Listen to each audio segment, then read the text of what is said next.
Check 1, 2, 3. Are we live? I think we're live.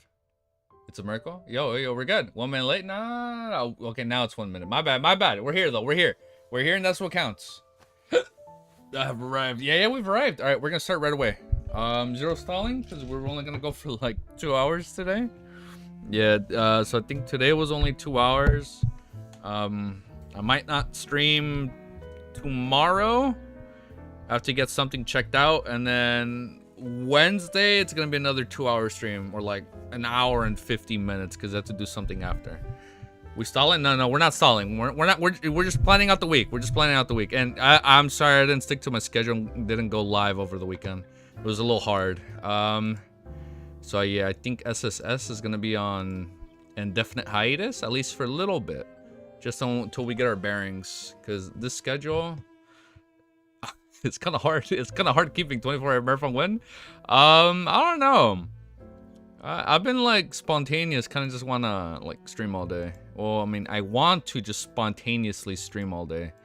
I don't know. SSS? You mean SS? Yeah, my bad. I meant SS. Yeah, it's because it's really long, man. And this is gonna be like a while before we even get there. Hi, everyone. Different series? Yeah, my bad. Not SSS. SS. Hello. All right. Opening up Notepad quickly, and we're going straight into it. Let's open this. Notepad's gonna go right here. Beautiful. And then we're gonna cut this part out right here. Beautiful. All right, Notepad's coming together. Okay. Then we're gonna pop out chat. Hope you guys had a good weekend, man. Hope you guys had a good weekend. Then we're gonna put this sucker right here. Let me make. Why doesn't chat's been kind of buggy on my end? Not you guys, but just for me, it's been kind of funky. Let's do this. Yo, what's up? You know what I could probably do? Hold up. I can probably make chat a little bit smaller. And then I can make this a little bit bigger. All right, now we start. Hope you guys are ready. I don't have my glasses, but I think we're good. Message deleted. Oh, I don't even know there's a spoiler. No, it's okay. All right, we're good. We're ready. We're golden. My camera looks a little crooked, right? Or am I just tripping out? Let's try and get more here. I think this is better. Right?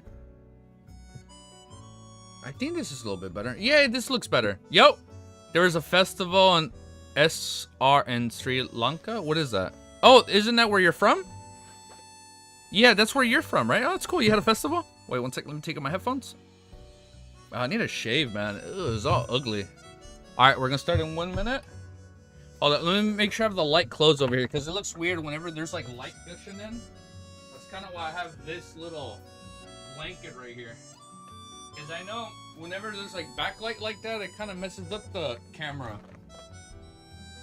All right, beautiful. He hates the festival because it's too loud. Easy showing off he's American, but then redeeming. I don't even know what I said. Too many people were at my house. Oh, you had a party because of the festival at your place. It's the capital of Switzerland? Unhinged? I don't know if that's true. I don't think he said he's from Switzerland. I've been to Switzerland. I don't remember going there. Have I? I don't think I've been there.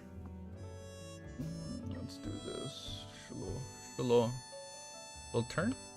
That's good. That's good enough. That's good enough. Right? That's good. All right, you guys ready? I think we're good on memory. Hello. It's been a while. I know we didn't go live over the weekend as promised. But luckily, there was no peaky promises. I actually lied. I think I did say that.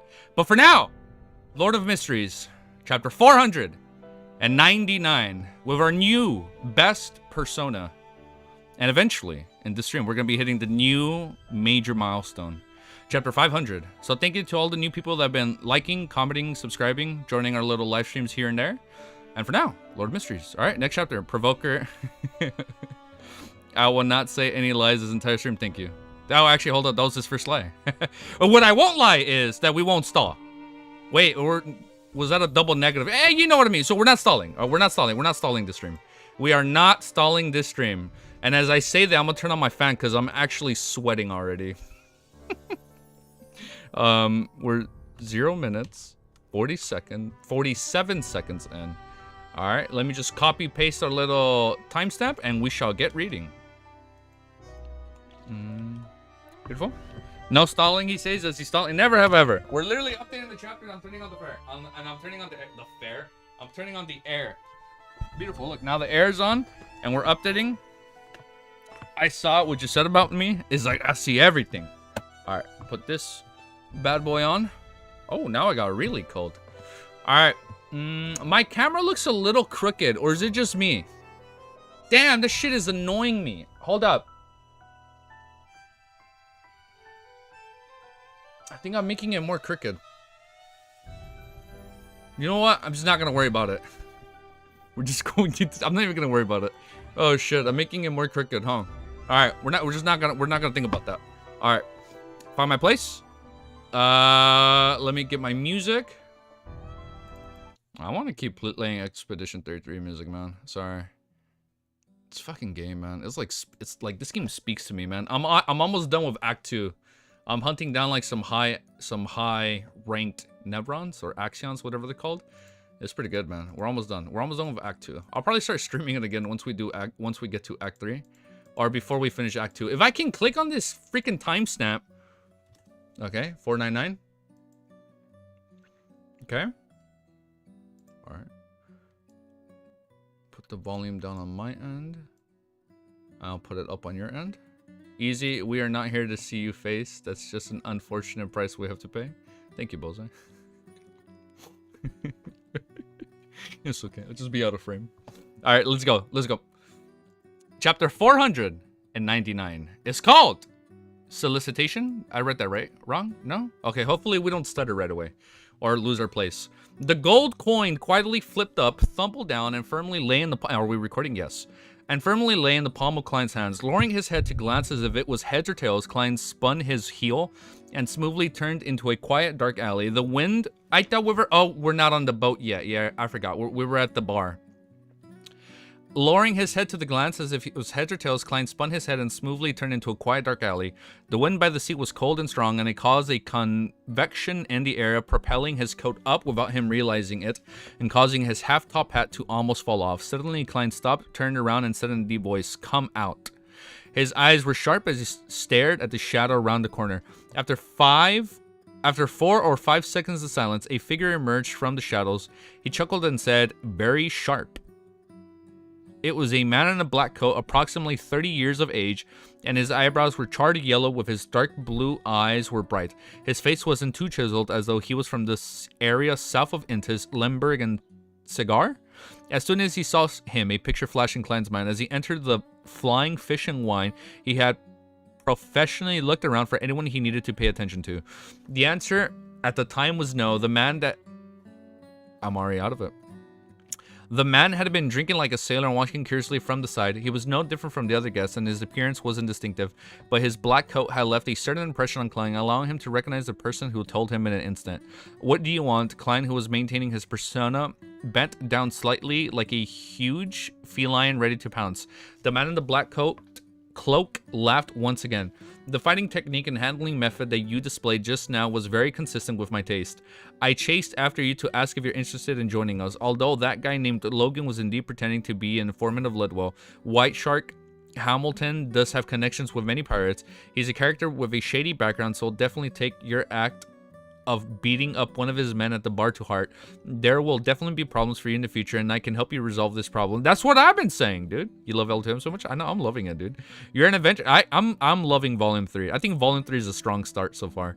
You're an adventurer, so it's necessary for you to have dreams of treasure. As for us, we're people who band together in a bid to seek treasures such as the Spectre Empire, Solomon's Inheritance, the Secret of the Fountain of Unaging, the Death's Key, the Sunken L'Oreal, and the Roselle's treasure while traveling the 5 seas. Today, although we haven't accomplished any of our main goals, we found many missing pirate ships. Heh. Who said, oh my god. What I said does sound like what that rat had said, right? He cleared his throat and said, "Frankly speaking, we're a band of pirates formed from a group of adventurers, but we only plunder merchants and passenger ships when we're especially poor, and we don't harm the innocent. Our main focus is on... Oh, hold up. This is a good group. Our main focus is on finding treasures, and we often reap harvests, and I kid you not, I once slept on a bed formed of gold coins. If we run into any other pirate ships, just showing them our powers wins us some compensation. By the way, our captain has decreed that before we recruit new people, we have to explain our creed and remuneration. I can't even say that word. Creed. Your captain is a little interesting. Klein deliberately softened his tension to see if the enemy would take the opportunity to attack.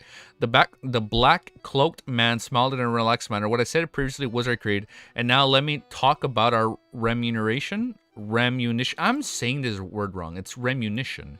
This fellow is quite confident, although he wasn't a spectator. Klein could tell that he was very confident that he was completely unfazed by the scene in front of him. We don't have any weekly salaries or annuity, but once we find treasure or obtain riches from plundering, they'll be distributed according to our ranks. Under normal circumstances, when our luck is still pretty good, the lower ranking sailor can earn about 200 to 300 pounds a year. I heard that this would make one a member of the middle classes on land. Heh. If we find the sunken laurel and all of us will become tycoons. Wasn't that the name? That was the name of the gang, right? In Volume 2? The Tycoon Gang? All of us would become tycoons, the black-cloaked man casually introduced. According to our ranks, we would get different days off every month, but they can only be accumulated together and done in a staggered fashion. As he spoke, he suddenly cursed softly. Dog shit, just a year before we miss a good chance of finding the Spectator Empire because Captain was on holidays. Pirates have annual leave. Klein found it somewhat surprising. That's what I'm saying. Like, they have annual leave?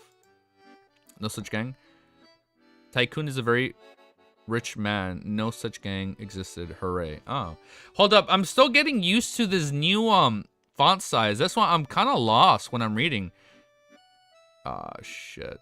As I say that, I scroll down too much. Wait. Shit. Hold up. Fuck. I found my place. Okay, we're good. Yeah, I'm getting yes, dog shit indeed. I'm getting used to this new template. Since we're reading through Romero's recommendation. I'm still getting used to the new font size and like the way like the words look. I got so used to the other format. But let's keep reading. I found my place. And good, perfect. He could only feel the pirate crew's comedic intensity from the man's description, reminding him of the humorous Somali pirate recruitment advertisements he had seen in his previous life. Seeing that Klein appeared shocked by his words, the black-cloaked man added with a smile, "As an adventurer, are you still chasing after the powers that transcend nature as told in legends? As long as you join us, you'll have a chance to possess them." Having said that, he coughed and said, "I forgot to introduce myself." His expression turned solemn, no longer looking as jocular? I've never said that word in my life. As he was before. I'm sorry, it's a Vice Admiral recruiting him?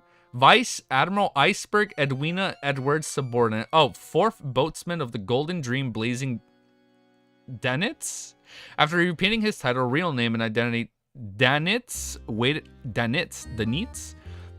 patiently for the look of panic and fear to appear on Klein's face. After a second, he heard the adventurer, who acted somewhat crazily despite looking refined and polite, say in a low voice, "Blazing Danitz with a bounty..." No freaking way.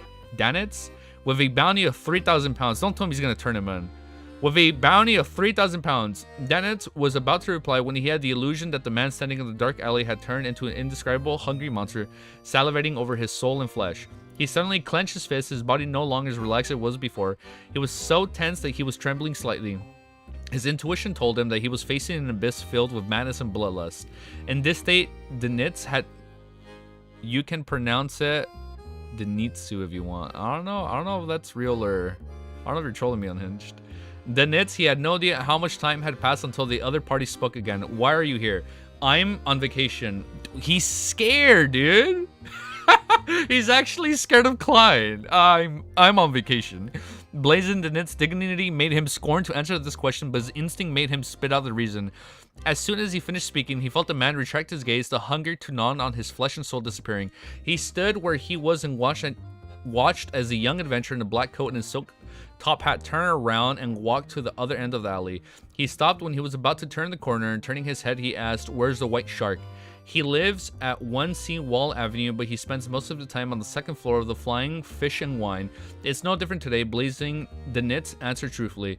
Only when the figure disappeared into the distance did the Nits straighten his back and take off his cloak. What a terrifying fellow, he sighed silently. 3,000, barely. Following that, he found his thoughts and muttered to himself, I have to inform Captain. I thought I said Captain. No, that was the other guy. Captain, that there's another terrifying person at sea. This is a guy who looks like a gentleman on the outside, but he has a heart like a lunatic's. If one doesn't have the determination and confidence to kill him, it's best not to deal with him. Ain't no way they're hyping up Klein this much already, dude. We're barely like 10 chapters into this volume. Dennis pulled up his black cloak's hood and decided to return to the hotel for some sleep.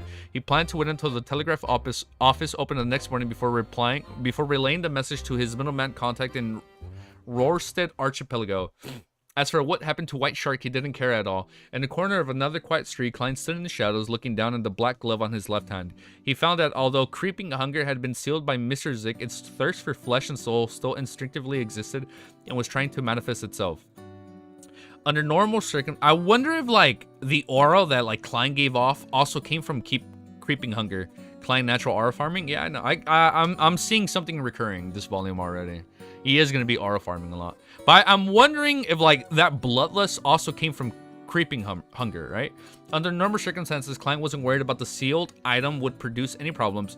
But when he had the urge to kill someone, the corresponding influence he would receive was enough to let the hunger which could lash back at him animate. Early when he heard that Dantes was a famous pirate on the bounty list, killing intent instantly rose inwardly out of his yearning desire, causing creeping hunger to become as active as a fish in water. Oh, it was creeping hunger. Got it. Yeah, it says it right here. Causing the creeping hunger to become as active as fish in water. Fortunately, Klein always had good self-control in this aspect. He's not going to have good self-control at one point. Something's going to happen, and like creeping hunger is going to take over. From his words, he was able to judge that he wasn't a pirate who was riddled with sin, so he easily restrained his impulse. With creeping hunger, German Sparrow persona will be flawless. Flawless. Klein, this is so hype, dude. Klein paused for a few seconds, took out a gold coin and performed two divinations. First, he divined if Blazing Dantes was lying, and second, if White Shark Hamilton was able to cause harm to him. So, well done. The first revelation showed that there was no need for Blazing Dantes to lie, and the second one showed that White Shark Hamilton was unable to cause harm to him. Klein put away the gold coin, pressed down his hat, and while doing so, he swept his palm down and touched his face. He instantly changed his appearance, blonde hair, blue eyes, and ordinary facial features. Then Klein unbuttoned his overcoat and pulled up the inner shirt so that it was no longer stuffed in his trousers. After a simple change of his attire, Klein, who didn't carry a cane, began sweating. His lips were dry as he identified the direction and headed back to the Flying Fish and Wine bar. On the way, he met Blazing Dantes again. The man only glanced at him once before withdrawing his gaze and headed for the hotel opposite of the bar. After inspecting the bounty wall, Klein calmly reached out with his hand, pushed open the door, and walked in. At that moment, it had been less than 10 minutes since he escaped. In the bar, most of the customers had disappeared, but there were still a lot of drunkards gathering here to watch the show. Oh. Their eyes swept over the new guest, but they all withdrew it soon after, and Klein made his way unimpeded to the bar counter. He saw the bartender standing with threatening eyes beside a fat man, his forehead heavily bandaged with white bandages, his nostrils stuffed with tissue paper, and his face was... Is this him? Is this the aftermath of him just beating him up? Hunter music next chapter? But all right, you let me know. You let me know when to play it, and we'll switch to it. Hunter music next chapter. He saw the bar. Wait, hold up. Is there really a fight already next chapter? Really? Damn. That's kind of hype, dude. He saw the bartender standing with frightened eyes beside a fat man, his forehead heavily bandaged with white bandages, his nostrils stuffed with tissue paper, and his face was bruised. The fatty was tall and big. That's kind of mean. The fatty was tall and big, his skin was fair, and he looked like a big white shark that had swum itself ashore. He touched his shiny bald head and said to Ellen, who was wearing a dark red jacket and a straight sword, "Someone told me that you know that guy?" Bro. There are only 3 passenger ships that dock today, so there won't be many unfamiliar outsiders. Don't try to lie. Ellen patted the hilt of his sword and smiled casually. Yes, he is my passenger. But the problem today clearly stemmed from your people, so I just want to come back here, apologize So I just want him to come back here, apologize to me, and compensate me for the damage done to the bar. The tall, big-sized white fatty said with a frown. Hell no, he ain't gonna pay. Wang? Is that his name? Or Wag? Wang? Ellen laughed and said, White shark, I have a proverb from my hometown. Don't hate wild dogs that pass by because of these rats in the storehouse. Just Ellen, is this your answer? White shark Hamilton narrowed his eyes. Ellen gripped the wooden handle on his musket, took a step forward, and said with a deep voice, Yes, this is my answer. Captain sure has his ways of doing things, Klein said, slightly surprised at Ellen's response. After staring at each other for a few seconds, White Shark Hamilton took in a deep breath. You've helped me before, so I don't need an apology. However, he must compensate half of my losses, and you will be the one to pass them on. Good suggestion, Ellen smiled. White Shark Hamilton's face darkened as he looked around. He suddenly threw out his hand, slapping the bartender in the face. The bartender flew out. All his teeth dropped to the floor. What did the bartender do? Bro, what did he do to him? Clank quietly watched from 5 meters away, as if nothing had happened. Clank's like, no, not my business. As if none of this had happened. As I love German. I love German Sparrow already. Clank quietly watched from 5 meters away, as if none of this had anything to do with him. I love it. I love it, dude. German Sparrow, bro. I'm loving this character. Oh, this is fucking good. All right, chapter 500, dude. Holy shit. I fucking love this. I'm already obsessed with this new persona, dude. All right, timestamp, and we're going straight into the chapter. 14 minutes, 13 seconds, copy, paste. Beautiful. Old Man Tang. You did say we're gonna need a new song soon, correct? I already have it open right here. Beautiful. So when we need to play it, bop-a-da-boop. We'll be on in like 2 seconds. German Sparrow the goat. All right, you guys let me know. You spam when to play it. Oh, I think I'll know. Once we see... Oh, kicking. All right. Once we see any form of fighting, we'll switch to it. All right. Chapter 500. This is going to be good, dude. As I'm literally updating our new milestone live on stream. Beautiful. Interrogating... No way Mr. German Sparrow is going to beat him up and interrogate him. Because this chapter is called Interrogating White Shark. Bam! The bartender fell to the ground, withering in pain.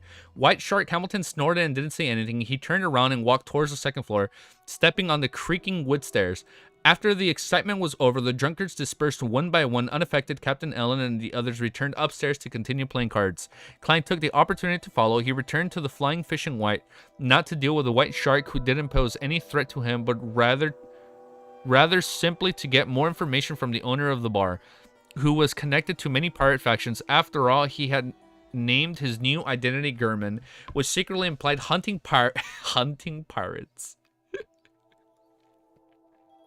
We're 35% done with LO2M, so we passed the 1/3. This is so cool, dude.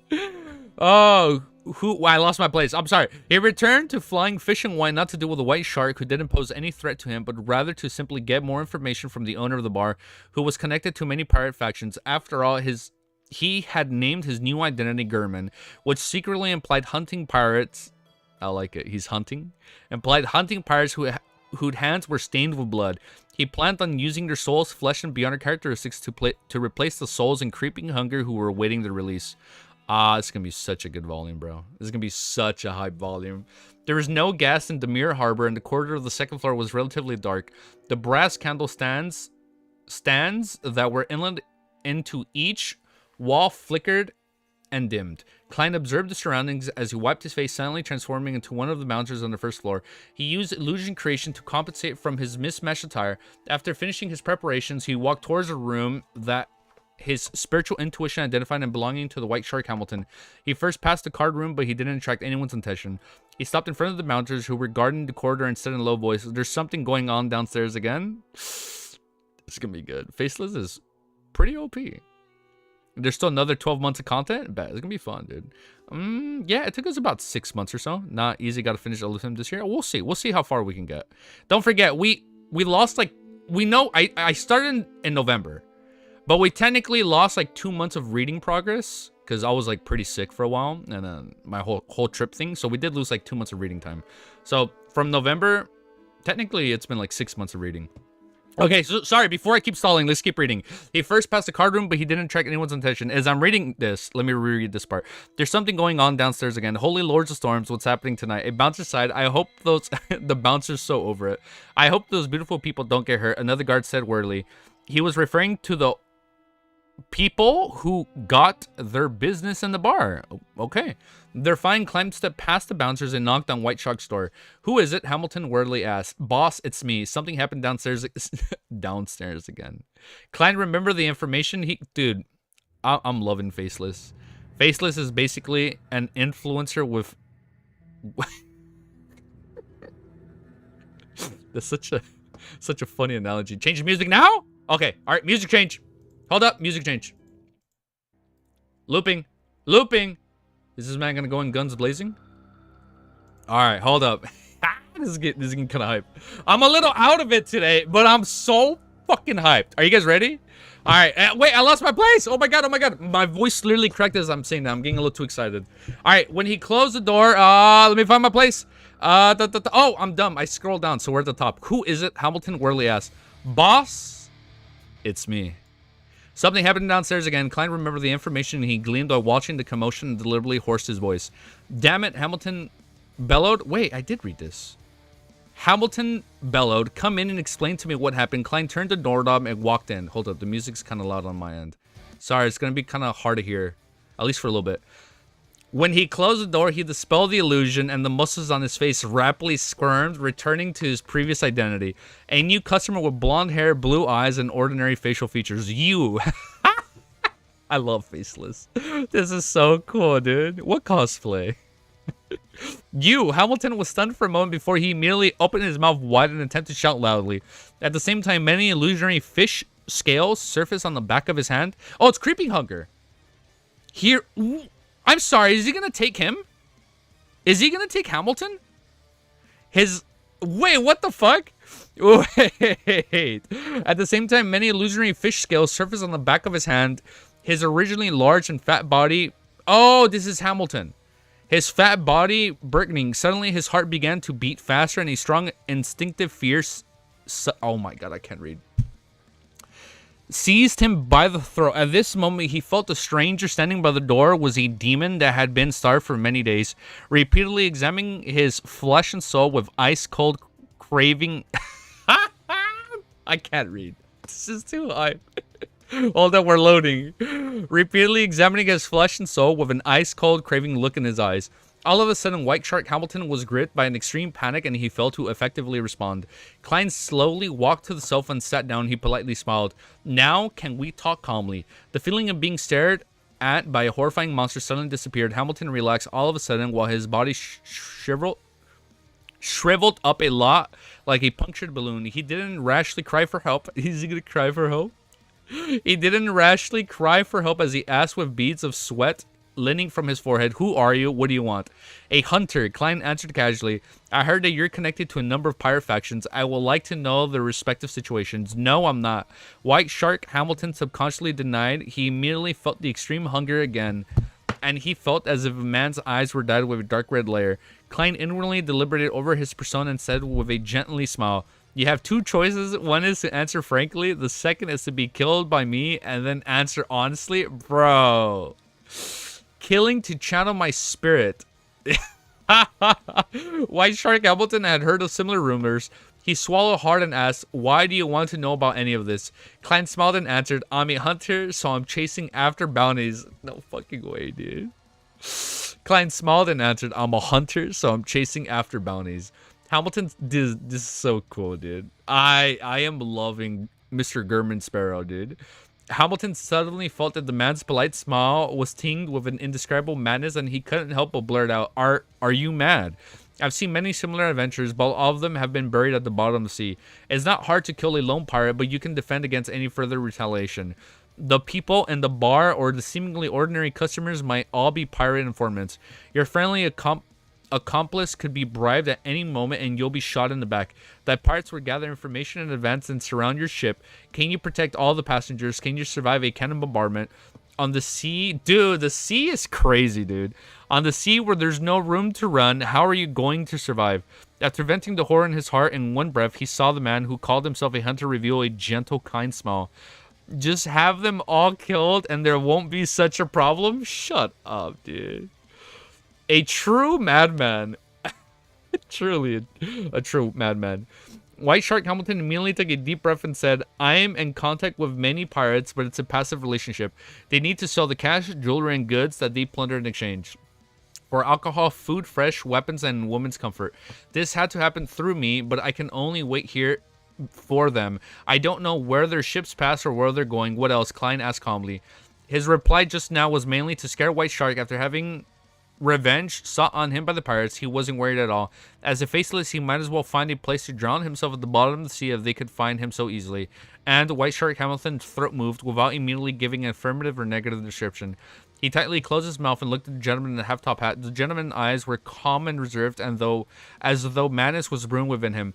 The uneasy silence was like the calm sea surface before a storm, gently resounding, colliding, and fermenting.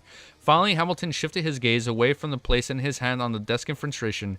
Yes, I'm still gathering information from them, and if there's any urgent information, I'll use the radio transceiver, and they gave me... I forget they can communicate long distance now. That was revealed at the end of Volume 2, right? That they can communicate, at least like through like a telegraph or something. Oh wait, I lied. They have a radio. I literally just read this. I'll use a radio transceiver they gave me to alert them. White Shark didn't dare to take the risk and was afraid that the man possessed unique beyond powers. They could determine if he was speaking the truth or if he was saying the whole truth. Radio transceiver. Klein, who had succeeded in laying his bed, sharply caught onto a noun. That's what they call it when speaking to me. It's like a telegram, but it doesn't require a wire. Hamilton turned and walked over to the grave safe and squatted down. A wireless telegraph? How is it wireless? A hunter must hunt. Yes, indeed. The pirates possessed such advanced technology, Klein could vaguely guess what the radio transceiver was. He had previously thought of inventing... He thought about this? He had previously thought of inventing something like this, but when he flipped through the relevant magazines, he realized that the wireless telegrams had long since appeared. However, it hadn't found its place in the commercial world. The Berserk Sea, which separated the northern and southern continents, with its constant thunder and lightning, the chaotic magnetic field, and violent storms, made only a few sea routes accessible. Even if one was equipped with wireless telegraphs, they were almost useless. Similarly, the weather in the Fog Sea and the Sonia Sea had changed drastically, and there were a number of factors that affected the electromagnetic transmission. The use of wireless telegrams have been severely restricted. Could it be that there's an enhanced model that could solve some of those problems? Klein watched as White Shark pried open the flood plank in front of the safe and twisted a mechanism to reveal a secret door in the wall. Behind the secret door was a hidden cabinet with 3 levels. On top of the level were some documents and bills, a revolver, a new type of half-arm gun, and other weapons, while bottom layers was filled with complicated black machinery. With just a glance, Klein deduced from his previous life's impression and the information he had gathered previously that the mechanical construct belonged to a radio transceiver. That's what they call it. It's called a radio transceiver. The news it transmits can be received by similar items as far as a Rorsted archipelago. Any further, and it'll depend on whether one's luck. Usually it's very troublesome and limited. Hamilton didn't know much about the machine, and he was vaguely describing the corresponding situation based on experiences using it and what he had been thought. It's better than the new radio transceivers that are now being commercialized. I wonder who invented it. Klein quietly listened and asked, who are they? He made himself look like a bounty hunter who didn't understand technology. White Shark Hamilton wiped the cold sweat off his forehead and said, Silver Coin Viper Odor, that's a mouthful. Silver Coin Viper Odor, who claims to serve the owner of the Dawn, as well as the intelligence officer of Admiral of Blood, Old Quinn.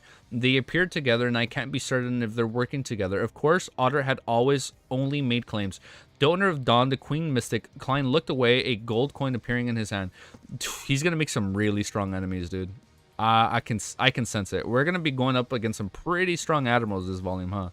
The gold coin kept weaving between his fingers before finally leaping into the air and landing. Its left White Shark puzzled as he trembled in fear and trepidation. Lowering his head to take a glance, Klein slowly stood up. At this moment, he suddenly asked, who gave you the potion? Old Quinn. Hamilton hesitated but still chose to answer honestly. Klein nodded and no longer asked. He turned and walked towards the door. Thud. The wooden door opened and closed. The figure wearing a black cat coat disappeared from White Shark's room. Hamilton held his breath, waited for more than 10 seconds, and finally let out a long sigh. He quietly wiped the sweat off his face, placed the radar receiver on the desk, flipped through a... Oh, he's going to get killed right here, huh? Code book and hurriedly sent a telegram into a distance. I was targeted by an unfamiliar fellow. Come on, dude. Besides the completely engrossed Hamilton, Klein had his hands in his pockets and he quietly watched, taking in the entire frequency spectrum and the passcodes. His departure just now was a large-scale magic show, more than enough to deal with a low sequence beyond like White Shark Sailor Pathway. Oh, he was only a sailor. White Shark Sailor Pathway.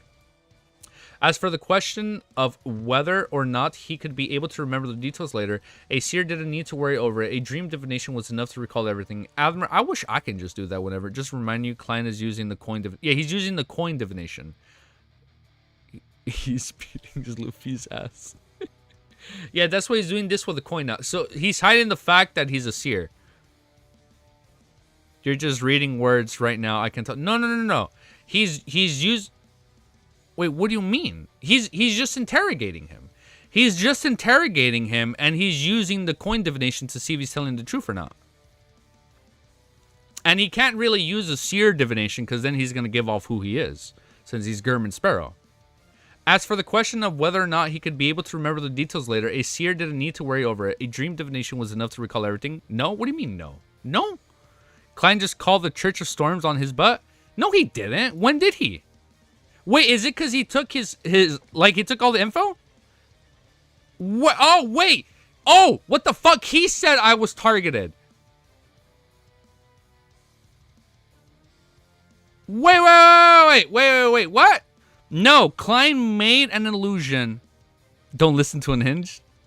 Oh, I actually believe them. Like, no, Klein made an illusion showing him leaving. That's why White Shark did the telegram. In truth, he was just in front of him watching everything. And that's how we got the code. Besides the completely engrossed Hamilton, Klein had his hands in his pockets and he quietly watched, taking in the entire frequency spectrum and the passcodes. His departure now... Oh, that's what it meant by magic show. His departure just now was just... I thought he meant like he was... Since he was acting and it was like a magic show, he's technically... You know how he's technically still a magician, so it helped him digest? Okay, hold up. I read that wrong. Sorry. We were gone for like 3 days. His departure just now was just a large-scale magic show, more than enough to deal with a low sequence beyond like White Shark Sailor Pathway. As for the question of whether or not he would be able to remember the details later, a seer didn't need to worry over it. A dream divination was enough to recall everything. Admiral Blood and his men enjoy killing and love blood. They're passionate about enacting violence against women. Every time they rob a passenger ship, they would always cause a tragedy. This is public information known by everyone, and they themselves are proud of it. They're never stingy with their proclamations. They target of the hunt and the risk involved. I'll give priority to them. Klein. Oh, he's gonna take him out. So he's doing that to lure him out. Yeah, it's kind of it's been. I'm trying to get used to this new template. Oh, wait, let me quickly pause it. Yeah, I'm trying to get used to this new format, Cammy. I'm kind of out of it. Yeah, White Shark was the one that said he was targeted. Okay. I tell you to start reading words, man. Things in your head to get lost all the time. There's someone on Twitch asking for commands. Commands. Mew, cat? Oh. Rotate? Rotate what? Rotate the camera? Yeah, no, I'm trying to get used to this new page that Romero sent us. I'm still not used to it. And then I think I need glasses, man. Let me try putting on my glasses right now. Let me see how it does. I know I need a new prescription because those still kind of hurt. I'm still not used to this. Well, here, let me finish this and then we'll take a look. Let me read from here. I'll give priority to them. Klein thought for a moment, then prepared to leave the room while Hamilton tidied and put away the radio transceiver. He didn't plan on dealing with White Shark for the time being, and he was afraid of disturbing the real prey. Anyways, this kind of fellow who was on land was a fixed territory, could easily be dealt with a letter since he had dirt on him. Klein's soundless footsteps caused the door to slowly open and quietly close, bringing in a slight cold breeze. Just like that. Perhaps a monocule would do well. Maybe we should use a monocule on stream. It'll probably help us read and, and enhance. Yeah, but I've been telling you since chapter 1 to picture things. I mean, I try. I do try, like truly, Cam. I don't know if it looks like it, but I do try and like picture it from. At least most of the time. But I do have moments where I kind of like space out and I keep reading. And I know I wouldn't say I spaced out, but here, let me do my timestamp as we're talking. It's like I don't know if it's because I'm not used to this. I'm genuinely not used to the new font and like aspect ratio. Let me actually do this. Like, I'm actually not yet. I know it takes some time to get used to it, but trust me, it's worth it. When you get an anime in your head. All right, let me zoom out a little bit. Hold up. I don't use my glasses on stream that much anymore. Hold up. Give me 2 seconds. I feel like I have to turn like this. Fuck, I'm not used to these glasses. Pray to the full so you can read, brother. I'm praying. I'm praying. I'm praying to everything right now. Alright, let me... I could read like this, and you don't see the text, even though it's sophisticated easy. But look, my eyes are not... My eyes are definitely not adjusted to this. Praying with the full will only make you lose money. That is true. Fuck, man, I need new glasses. These hurt my eyes, man. I'm not that blind anymore, but oh shit. Hold up, that actually hurts my eyes, man. I haven't been wearing them in so long. Whew! We need a teapot. We need a teep hat. What the fuck did I say? Yeah, we do need a top hat. Oh, I did return the one we bought, so we can buy a better one. But I don't know. I feel like I need to go out shopping or just find a really good one online. Let me change the music for now. After I update this, and let me pause the music. And then we'll play this. Should have gone to Specsavers. Is it a website? Specsavers. It looks like a website. I'll probably look at it. I'll see where we get glasses. 501 timestamp. Yes, beautiful. Chapter 501 is called Bait. After sending out the and I'm already messing up. British thing. Oh no, I don't know if I have access to British websites. After sending out the telegram and cleaning up the desk, White Shark Hamilton relaxed completely. He was finally in the mood and had the ability to think about the details of what had happened to him. The first question that popped into his mind was, what about the bouncers outside? He propped himself up with both hands and walked heavily to the door. When he opened it to take a look, he found several of his men were standing there, unsteadily telling each other jokes involving women. You can cosplay Audrey because Klein is faceless. If you cosplay Audrey, you are in reality cosplaying 2 characters. Yo, what the fuck, Romero? That's smart. That's a 2-in-1 cosplay right there. I'm Klein as a faceless. So I'm Klein cross-dressing as a Audrey, right? Or just I'm Klein acting as a faceless by using Audrey's disguise. That is a deep. That is like deep lore behind the cosplay. All right, I'll keep that in mind, Romero. After sending out the and he's also cosplaying Rosago. Let's keep reading. After sending out the telegram and cleaning up the desk, White Shark Hamilton relaxed completely. He was finally in the mood and had the ability to think about the details of what just happened to him. The first question that popped into his mind was, what about the bouncers outside?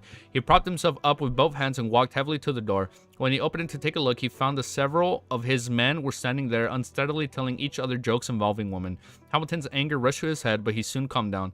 The muscles on his face twitched slightly and he pounced on the open door. Thump. The bouncers were startled and he swiftly turned to look at the door. Boss. Seeing who was making the sound, they hurriedly stood there and stammered. White Shark took a deep breath and asked, "Did you see anyone enter my room?" "Yes, Lardero." He said that there was a situation downstairs. The bouncers were confused by the question. "Boss, you were the one who let him in." As soon as they finished talking, they suddenly thought of another explanation and asked, "Boss, was something inside stolen?" Hamilton's expression sank and he shook his head. "Don't doze off." Thud. He drew back and closed the door, leaving the few bouncers puzzled as they exchanged looks, suspecting that their boss was drunk in the room. The tall, fat Hamilton frowned and started pacing back and forth. Lardero. They saw Lardero. There are a lot of new names. Lardero. They saw Lardero. That guy can change into someone else's appearance. As a collaborator who helped pirates sell their loot and gather intelligence, White Shark Hamilton was no stranger to all sorts of sea rumors. The first thing he thought of was a former pirate, Admiral Quillingus, who... No way! Is he gonna be like the new Like, don't tell me his name is gonna spread just like Quillingus. He's gonna be like, oh, it's the new Quillingus. Oh, it's gonna be so hype.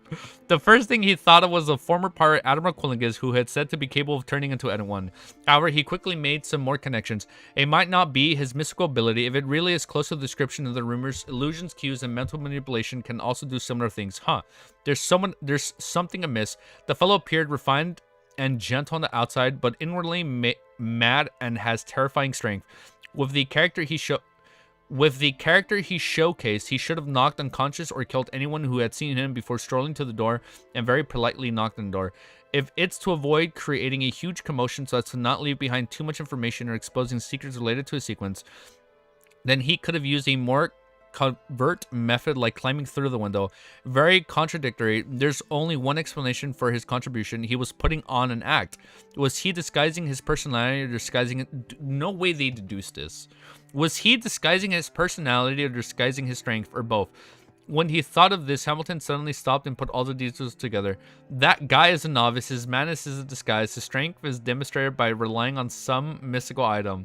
Yes, that must be it. So they're going all in on the whole creeping hunger thing. This can explain the contradictions. He didn't climb up the wall and enter through the window because he's a low sequence beyonder, and he isn't good in such aspects. The focus of his mystical item isn't in his domain. In order to successfully enter my room, he was willing to lower his head and address me as boss, because he was purely relying on the mystical item. He wasn't too confident about himself and doesn't have enough pride and madness. He acted like a madman so as to match the mystical item's effects of generating horror in others. He created pressure to ask for information. No way, bro. Smart and still got stabbed? Exactly, dude. This can also perfectly explain why he left just like that. The reason why he came to find me is because he obtained such a powerful mystical item. With his elevated ambitions, he wants to capture and kill some pirates to make a fortune.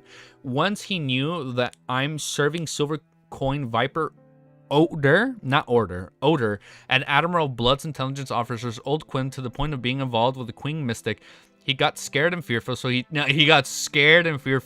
chose to leave after acting perfunctorily.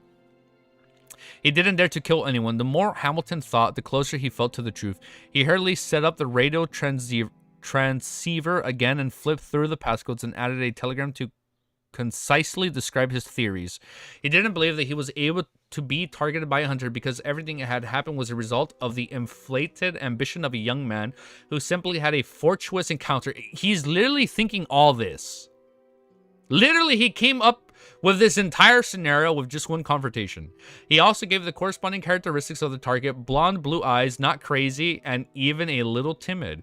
Possesses a rather mystical item that might allow one to change their appearance and create illusions. In consideration of the sense of horror, the latter is more likely to be true. He's just a novice who doesn't have much experience. He's specializing in mimicking a powerful aura with the help of items. He knows a thing or two about me, and he didn't look like an outsider who was in Demir Harbor for the first time. Tap, tap, tap. Hamilton stopped his fingers and leaned back in his satisfaction, his chair creaking under his weight. The corners of his mouth curled up a little as though he had already seen the ending of that bastard from just now. It wouldn't end well for a fellow with a very low sequence. Despite possessing a powerful mystical item at sea, many greedy sharks would rush towards him. When the time comes, I'll no longer have to worry about my problems being exposed. Under the night sky, the harbor was rather quiet. After leaving the flying fish and wine, Klein made a detour in the distance. He first walked quietly before moving slowly, his pace gradually turning into a stroll. When he was sure that no one was following him, he turned his face back to the German Sparrow. As he passed through the shadows, he stuffed the hem of his shirt into his trousers. He adjusted his sideburns and took out his gold-rimmed glasses, placing them on the bridge of his nose. I'll give him a coldness despite his refined appearance. He began to rely on the stars to find his way back to the White Agate. As he walked, he let out a soft chuckle. Amidst the cold wind, he leisurely thought, I hope White Shark isn't that foolish and is able to see the flaws I left behind. That's literally what he just did. The persona he had set up tonight. Oh, wait. So Klein deliberately left vulnerable, vague cues because that's German Sparrow. Wow. The persona he had set up tonight was of a new adventurer who lacked experience and made mistakes. So he purposely made mistakes. And this person, on the hand, knew a lot about the mirror. Harbor and White Shark, he had a... That's so wild, bro. fucking literally, thank you, Bullseye. He's literally 15 steps. Oh my God, I can't read. I can't even speak. He is so smart that he purposely made his character kind of dumb. Not dumb. He's so smart. He purposely made his character act like a newbie.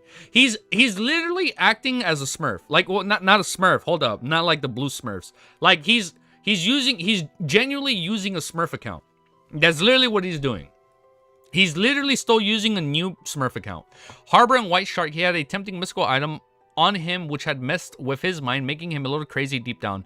Klein's initial idea was that the pirates would wander around the ocean and even the Navy... Hold on, we got the Navy up in here? He's literally trolling them. And even the Navy would have a hard time finding them. If he could get more accurate information from White Shark, he could have course go straight to them. If it didn't work, his identity could be used as bait to lure some knowledgeable pirates to the predetermined location to complete the initial hunt. When it was discovered that White Shark could contact Old Quinn, the intelligence officer of Admiral Blood, Klein's plan was completed. His acquisition of the passcodes and the frequency spectrum had allowed him to monitor the corresponding situation and grasp the target's movement. Then, by interfering with the divination of others, he could at most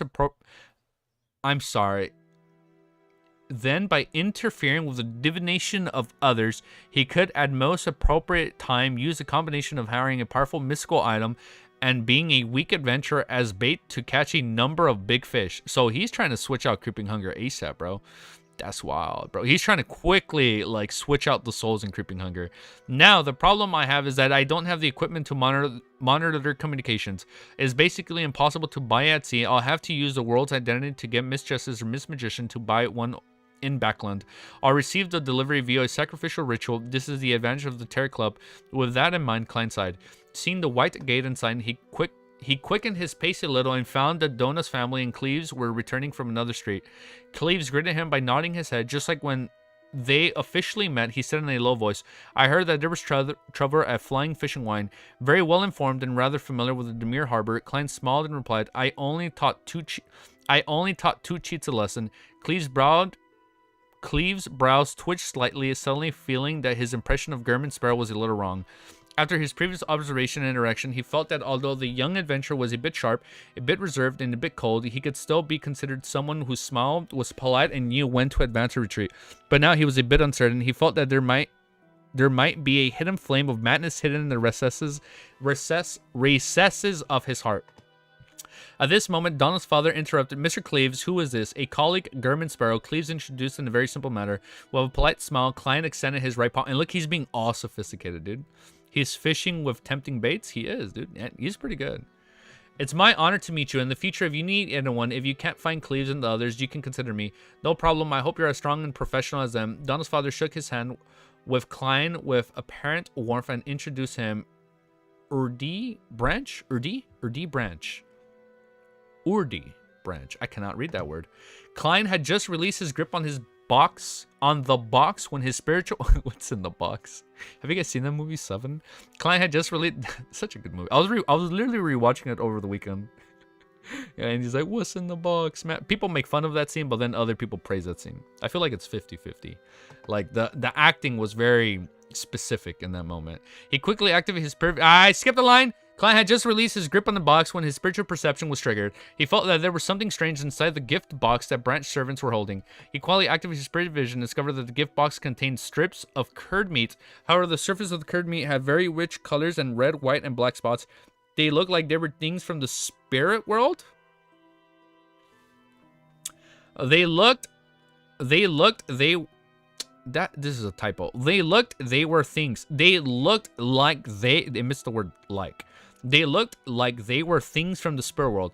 There's the aura of the spirit world, but they're practically harmless. This cursed meat is very special. Klein was surprised. Noticing his gaze, Donna's father laughed and said, This is a specialty of Demir Harbor. In the center of the island, there's an extinct volcano. There are a few cracks in the surrounding underground caves with a natural hot wind blow. Curing meat there allows the meat to gain a wonderful and unique flavor. It can be used as gifts for friend. Mr. Sparrow, if you wish to buy some, it's not too late. Unique flavor. This man really is going to be tasting new food, huh? Unique flavor, the taste of the spirit world. Klein had a rough idea of what was going on. According to the theories in mysticism, the spirit world completely overlapped with the reality without interfering with it. What? One hand to rely on the strength of a Beyonder to open up a gap. So those were the cracks from the volcano? But this wasn't an absolute situation. There were places in the world which had the spirit world being strong enough to slightly influence reality. In such regions, it was very easy for the dead to turn into water ghosts, zombies, and the like. There was also a non-trivial possibility that residences in such areas would have paranormal activities. A similar situation should have occurred in the interior of Demir Harbor's underground caves, but it's not serious and doesn't cause any abnormalities, only giving the cured meat a unique flavor. There wouldn't be any problems if one doesn't eat too much of this in one sitting. I'm sorry, so what happens if you eat too much? Klein responded with a smile. I'm not interested in cured meat. Only at this moment that he finally confirmed that the cured meat that the bartender had previously served him was ordinary and nothing special. So that meat was safe. Klein the foodie? At this moment, the little boy Denton pointed at the moon in the sky and said, "It's so very red." A blood moon? Yes, Donald nodded in agreement. Very red. Klein looked up and saw that the red moon was no different than usual. Because a child spirit is relatively pure, he temporarily possesses a certain spirit vision powers after being tainted with the spirit world's aura after eating such cured meat. What? Would the children on this island be in a similar situation had this might be the source of Demir's harbor folklore? Klein observed for a moment and found the answer. The group strolled back to the ship, moved up the gangway, and arrived on the deck. Klein bade them farewell and went to the second-class cabin. Suddenly, his mind stirred, and he once again activated his spirit vision. He saw that a huge skeleton messenger appeared in front of him and dropped a letter. All right. Oh, wow. We just finished the chapter. Messenger. You get sent to the Shadow Realm. So if you eat too much, you like actually get to go to the spirit world. That's kind of scary. I'm liking this. I'm liking all the lore that's kind of like being established right now in this volume. Let me do my timestamp. Yeah, and sorry if I am a little out of it. I don't know. Like I feel I don't know. I feel out of it today, and I can't point my fingers on it, and I don't know why. I'm not sick. I'm not like sick. My voice isn't raspy. I don't know what it is, but I feel like I'm not completely locked in. So I do apologize for that. And I know stuttering is not helping because we're getting used to this new format. It's probably going to take another stream or two. If you are still hungry after one serving, just stay hungry. Bro, I'm actually hungry, man. Hold up. I gotta open up these fucking pistachios. Maybe it's because I'm hungry. The children's spirit vision thing is actually a real thing IRL. It's theorized that children have different visions of the adults, hence they allow to see monsters and other things. I know that's a whole thing, right? Like, I know, like, you see it in media, like movies and whatnot. Usually, like, kids are more attuned to, like, the spirit world. Stuttering, badooning. Thank you, username. That is true. Yeah, no, but like I've seen that in other works, right? Where like children are somewhat more attuned to like the spirit world. Okay.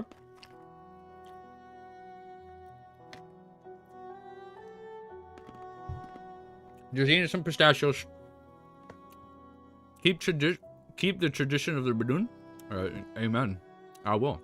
Ask and I shall provide. All right, let's go 502. Heads up though. I think our goal today is just 5 chapters.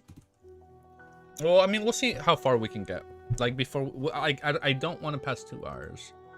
But I think we're good. Why the fuck does I'm live for 23? It's been an hour. All right, okay, we're good so far.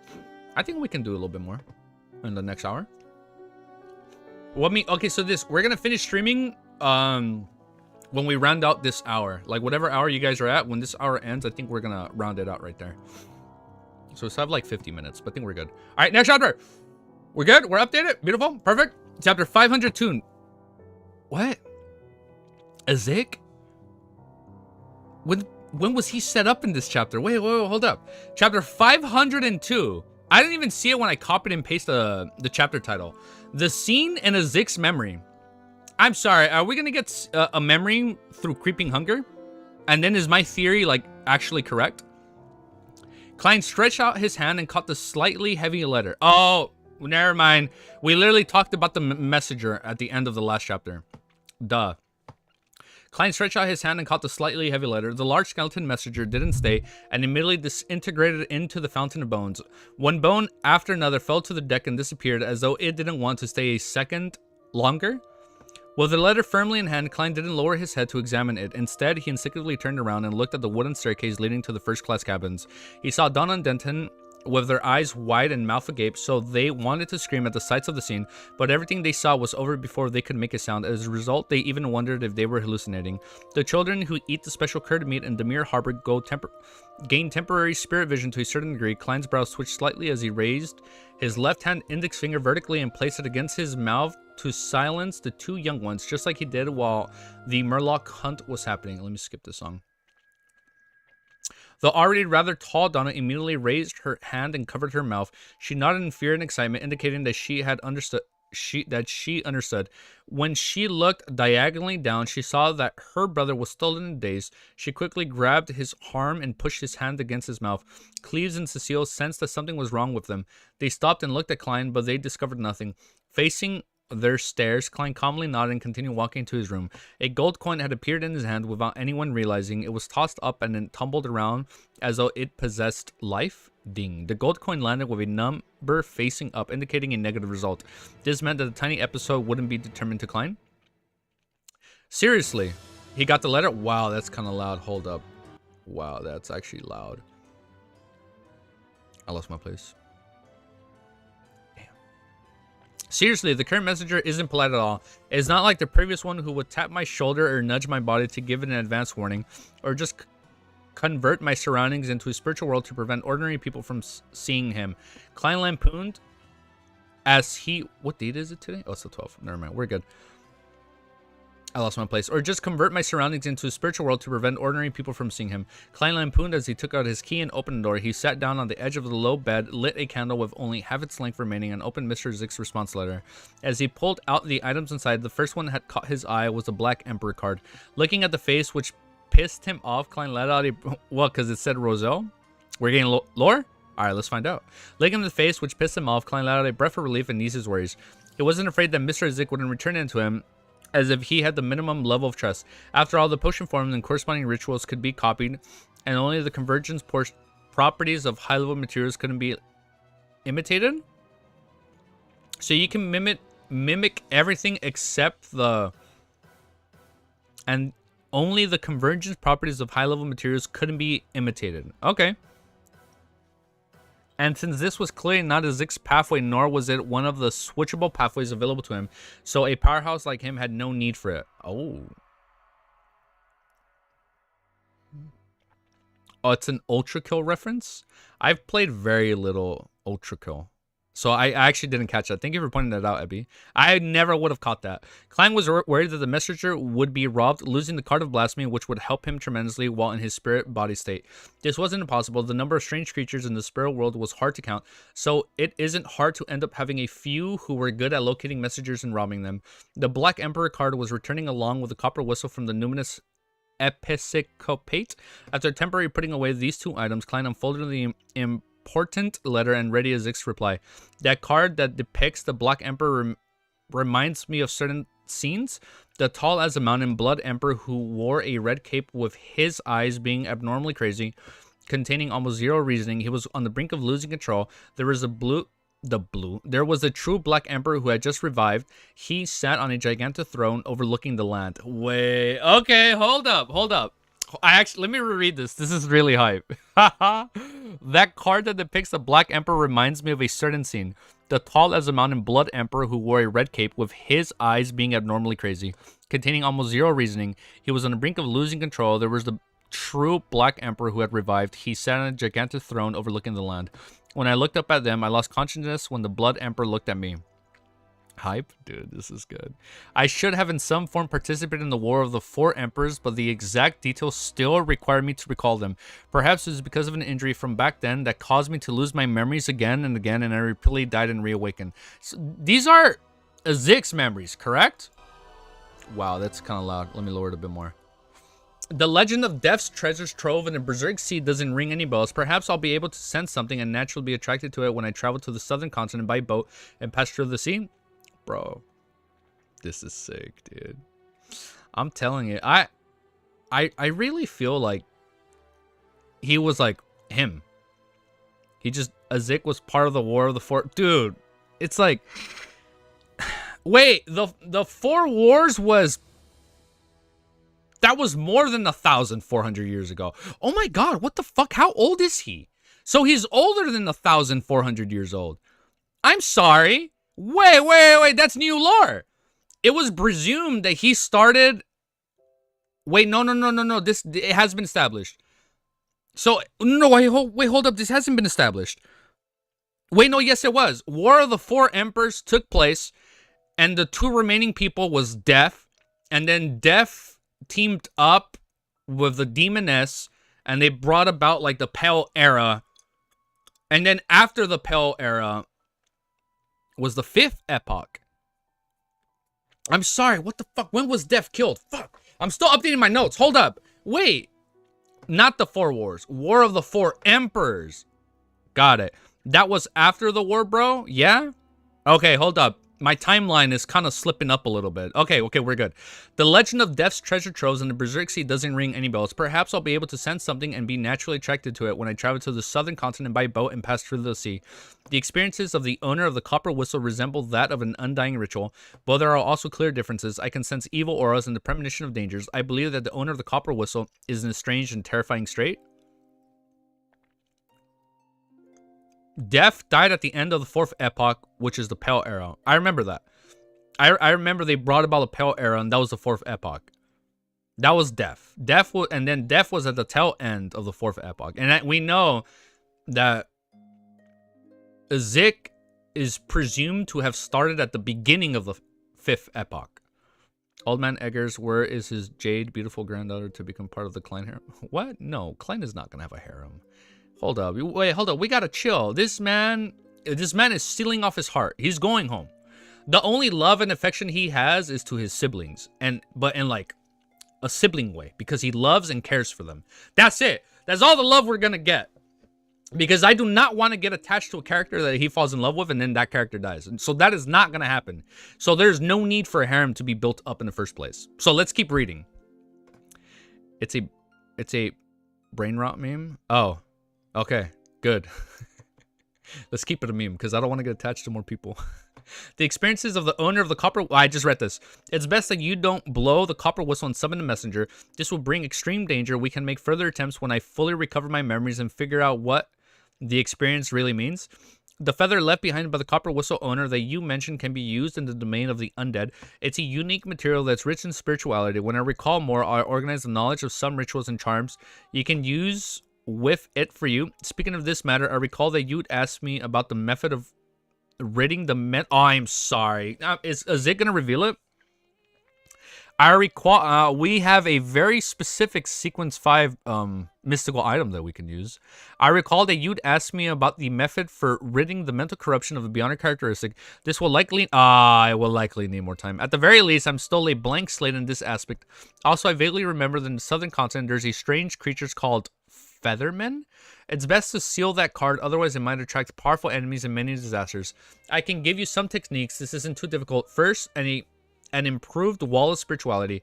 As expected, the card of blasphemy has a convergence effect upon activation.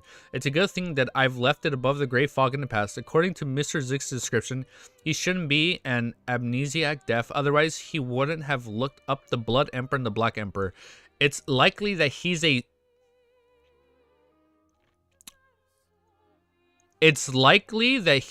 son of death. We've been saying descendant for like 500 chapters, but now we're saying he was one of his sons.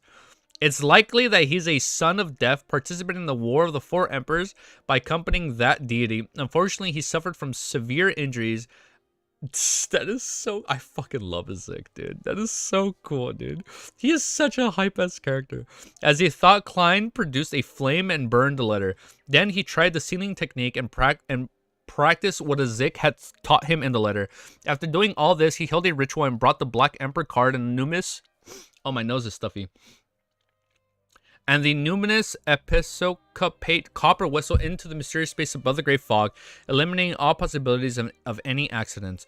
There is no doubt that Klein had no wish to suddenly meet the King of the Five Seas Nast at sea. Yeah, no, we want to stay away from him right now. A legit prince? Literally the Prince of Death.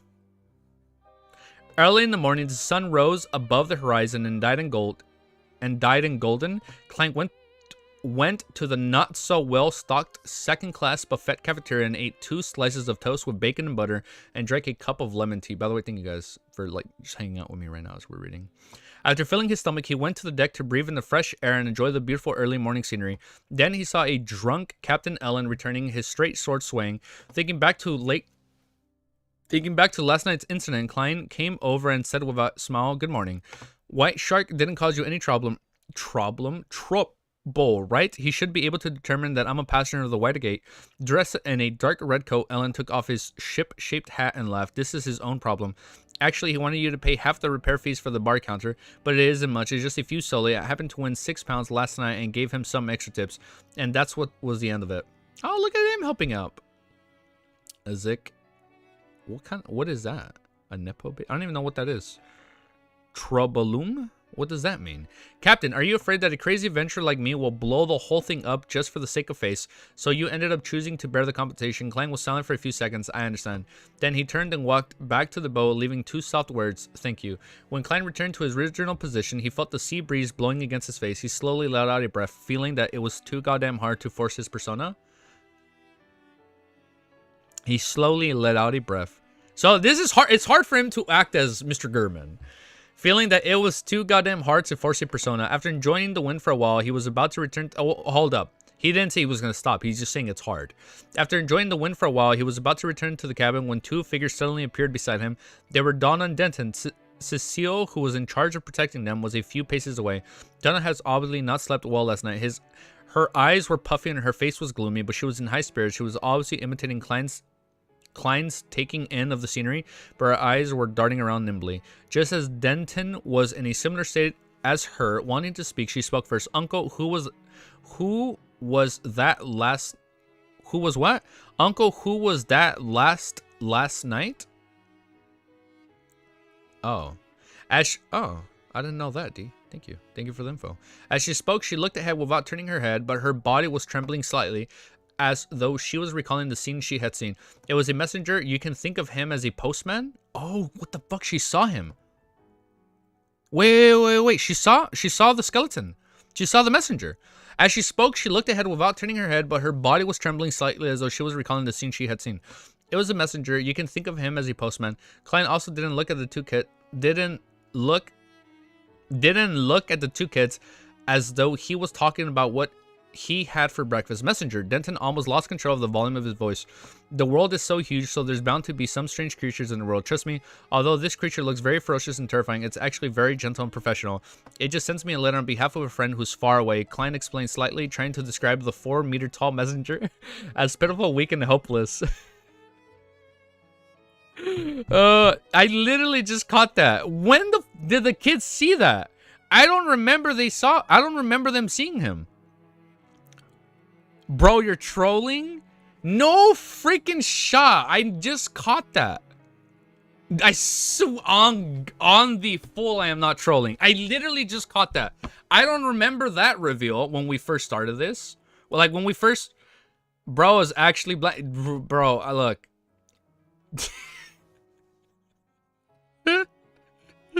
We read, but we didn't read. Wait, we read, but we didn't digest. Oh my god. We acted, but we didn't. Oh, no, hold up. Yeah, we read, but we didn't digest. Face slap, I'm sorry. As you can tell, I have not been in the mojo this volume. I apologize for that. No, it's not that. I literally just missed that.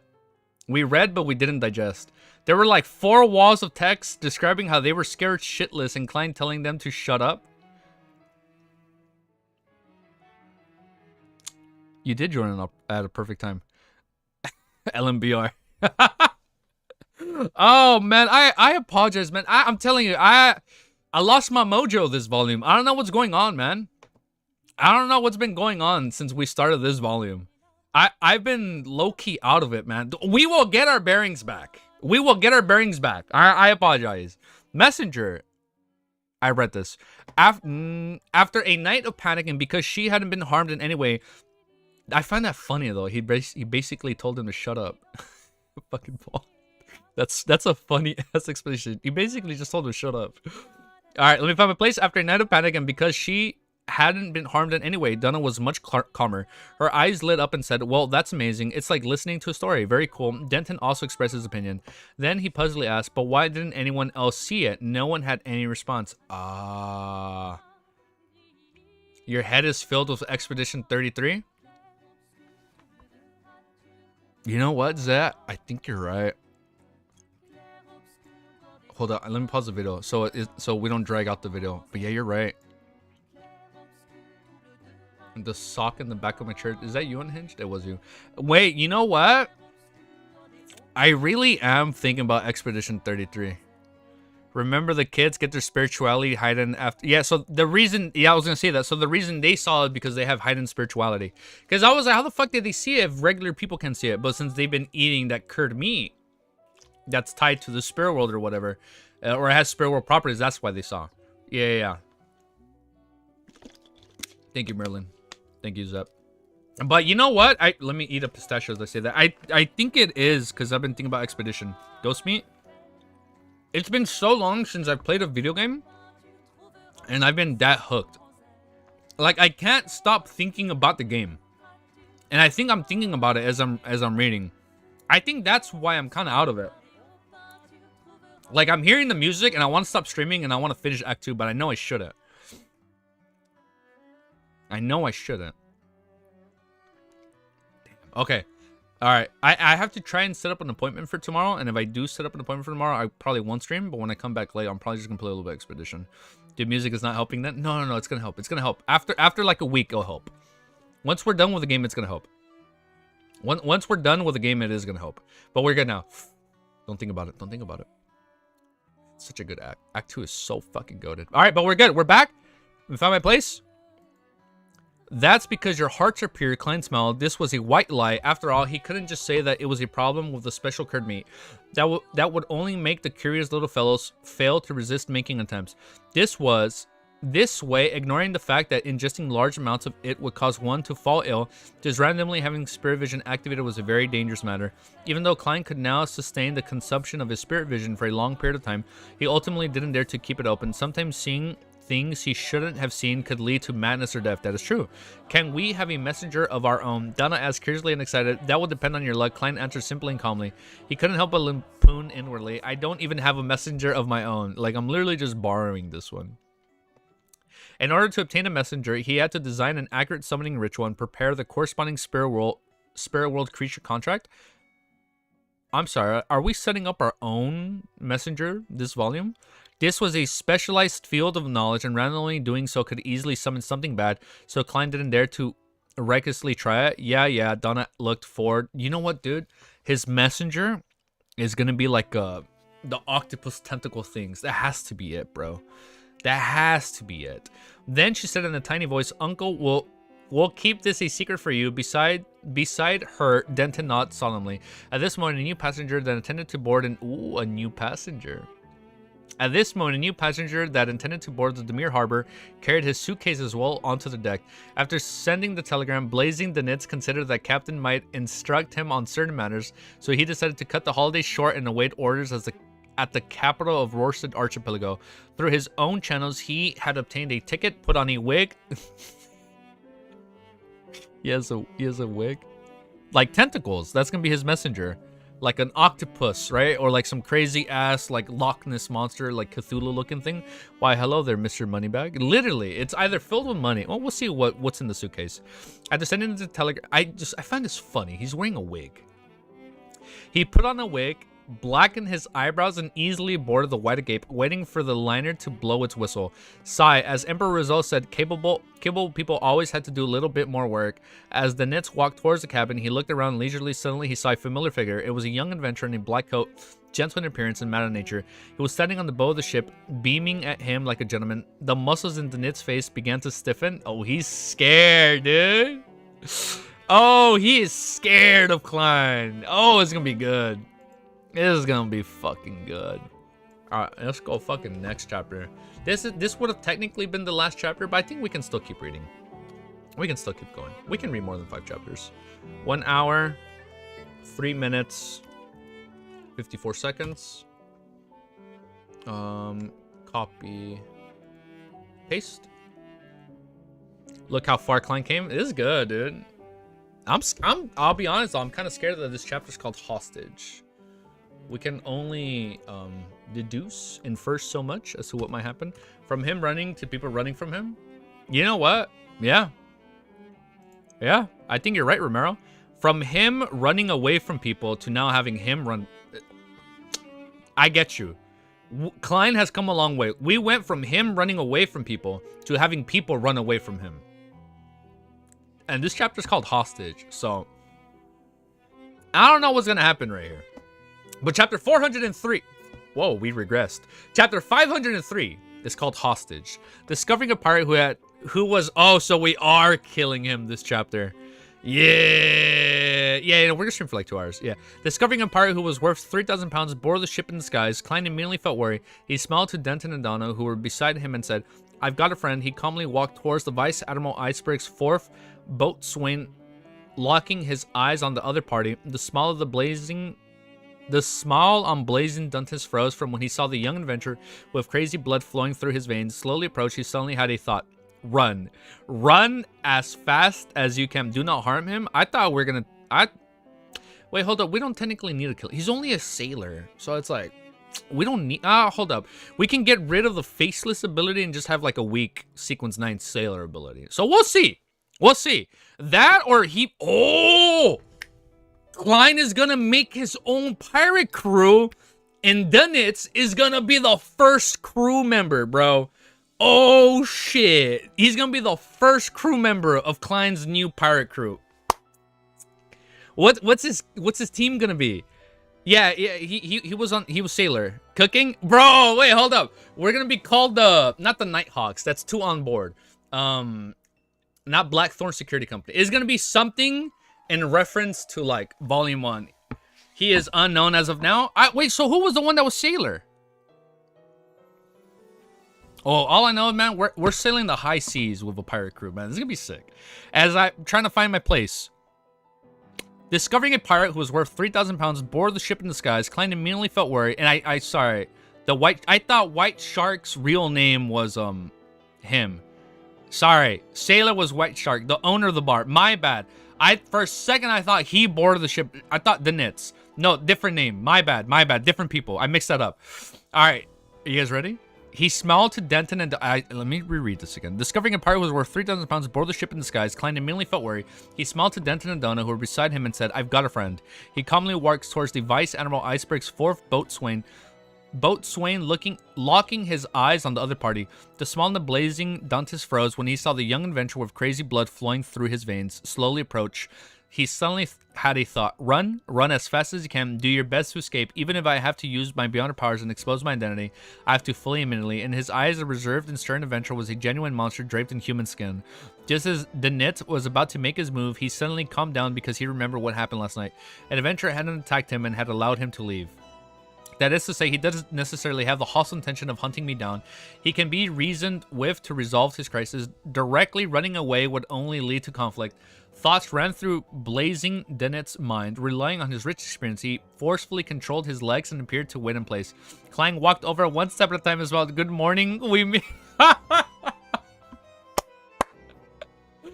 Good morning, we meet again.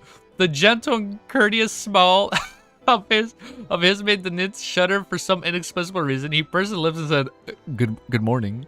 Klein maintained his persona. His expression turned cold. "What are you doing on the ship?" Heading to the Rorsted Archipelago, blazing the Nits, who was also considered a famous pirate, answered honestly. "Why are you heading there?" Klein calmly asked. The Nits forced a smile and said, "Waiting for our captain's orders. Perhaps there will be a mission arranged for me. He's probably going to chase me off the ship. In any case, there's a potential risk to have a pirate board a ship." After he finished speaking, Danit speculated about the possible developments. For him, this was considered a pretty good result. At most, he would waste a ticket. Klein fell silent, so silent that Danit's hair stood on end. It was a full 5 or 6 seconds before he spoke again. "Which cabin do you live in?" Bro, he's just interrogating him, dude.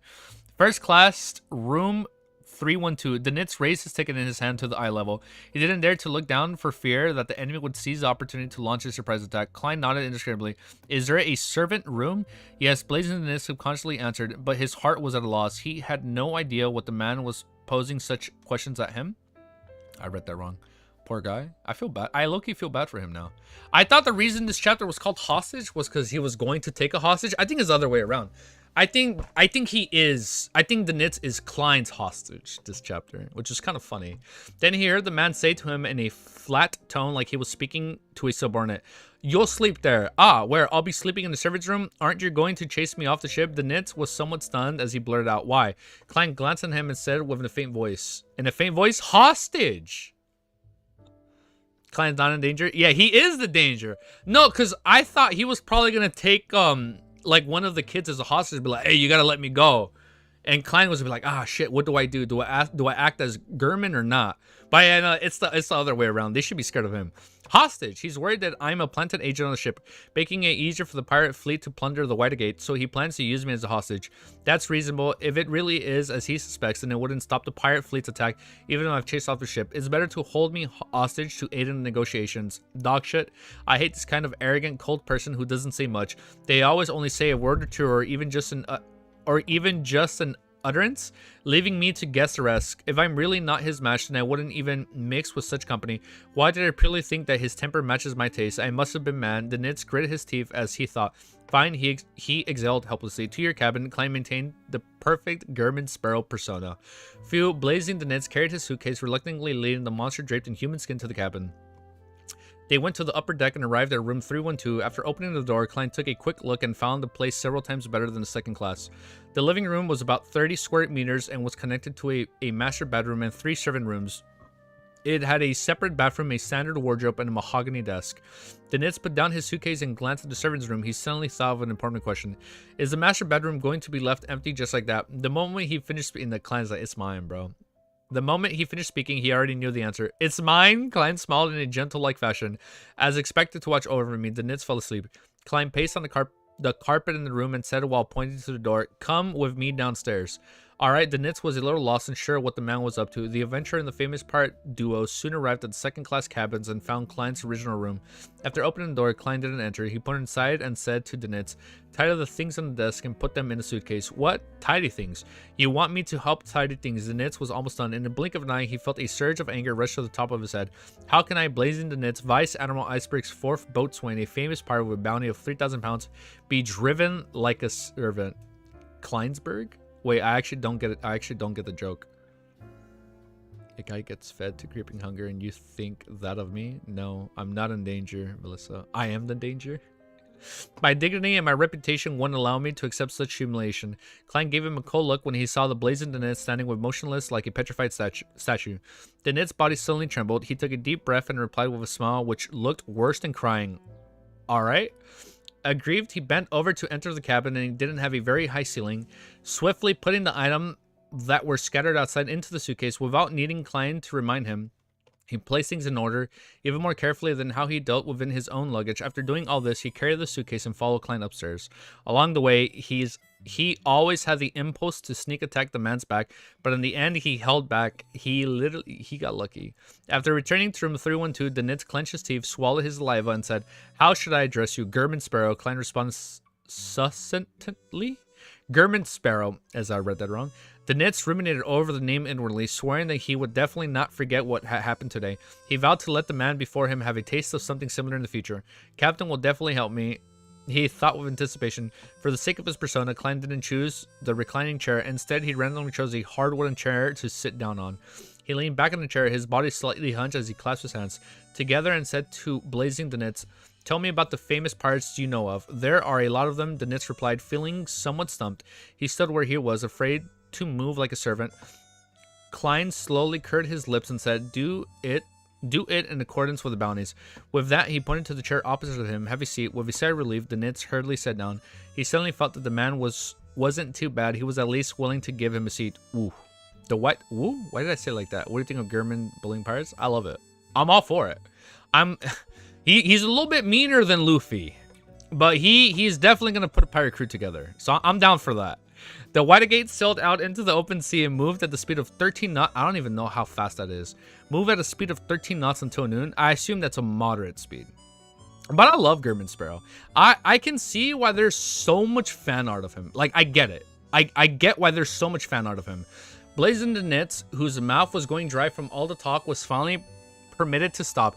He took his ticket and led Klein to the first-class dining restaurant. The restaurant was decorated elegantly with violinists playing in the corner and barriers separating the tables to ensure the privacy of one's dining environment. After walking a few steps, Klein met Donna's family in Cleves. They occupied a large table and were waiting for the waiter to serve the dishes. Uncle Sparrow, because of their shared secret, the little boy Denton had changed the way he addressed them. Donna blinked, fully expressed her doubts. She clearly remembered that Uncle Sparrow lived in a second-class cabin and was surprised to be in a restaurant. Cleves waved his hand with a smile as he greeted, and he pointed at the Nits and said, "He's treating, is that so?" He's paying. Donna sized up the Nits curiously and felt that the gentleman looked odd, especially his eyebrows, which looked extremely unnatural, because he dyed them. Cleves put down his fork and knife, and after 2 seconds of silence, he asked, "Your friend?" Klein chuckled and turned his head to the Nits. "What do you think the answer should be?" The Nits gritted his teeth and he forced a smile. "German once saved me." "Yes, that's right. Otherwise, I might have already been killed by him for the..." That's true. He did save him because he spared him. "Yes, that's right. Otherwise, I might have already been killed by him for the sake of claiming the bounty." The Nits consoled himself. Cleves licked the Nits up and down a few times and said nothing more. Passing the Donna family, Klein found a table by the window. The waiter came with a great enthusiasm and handed over the menu.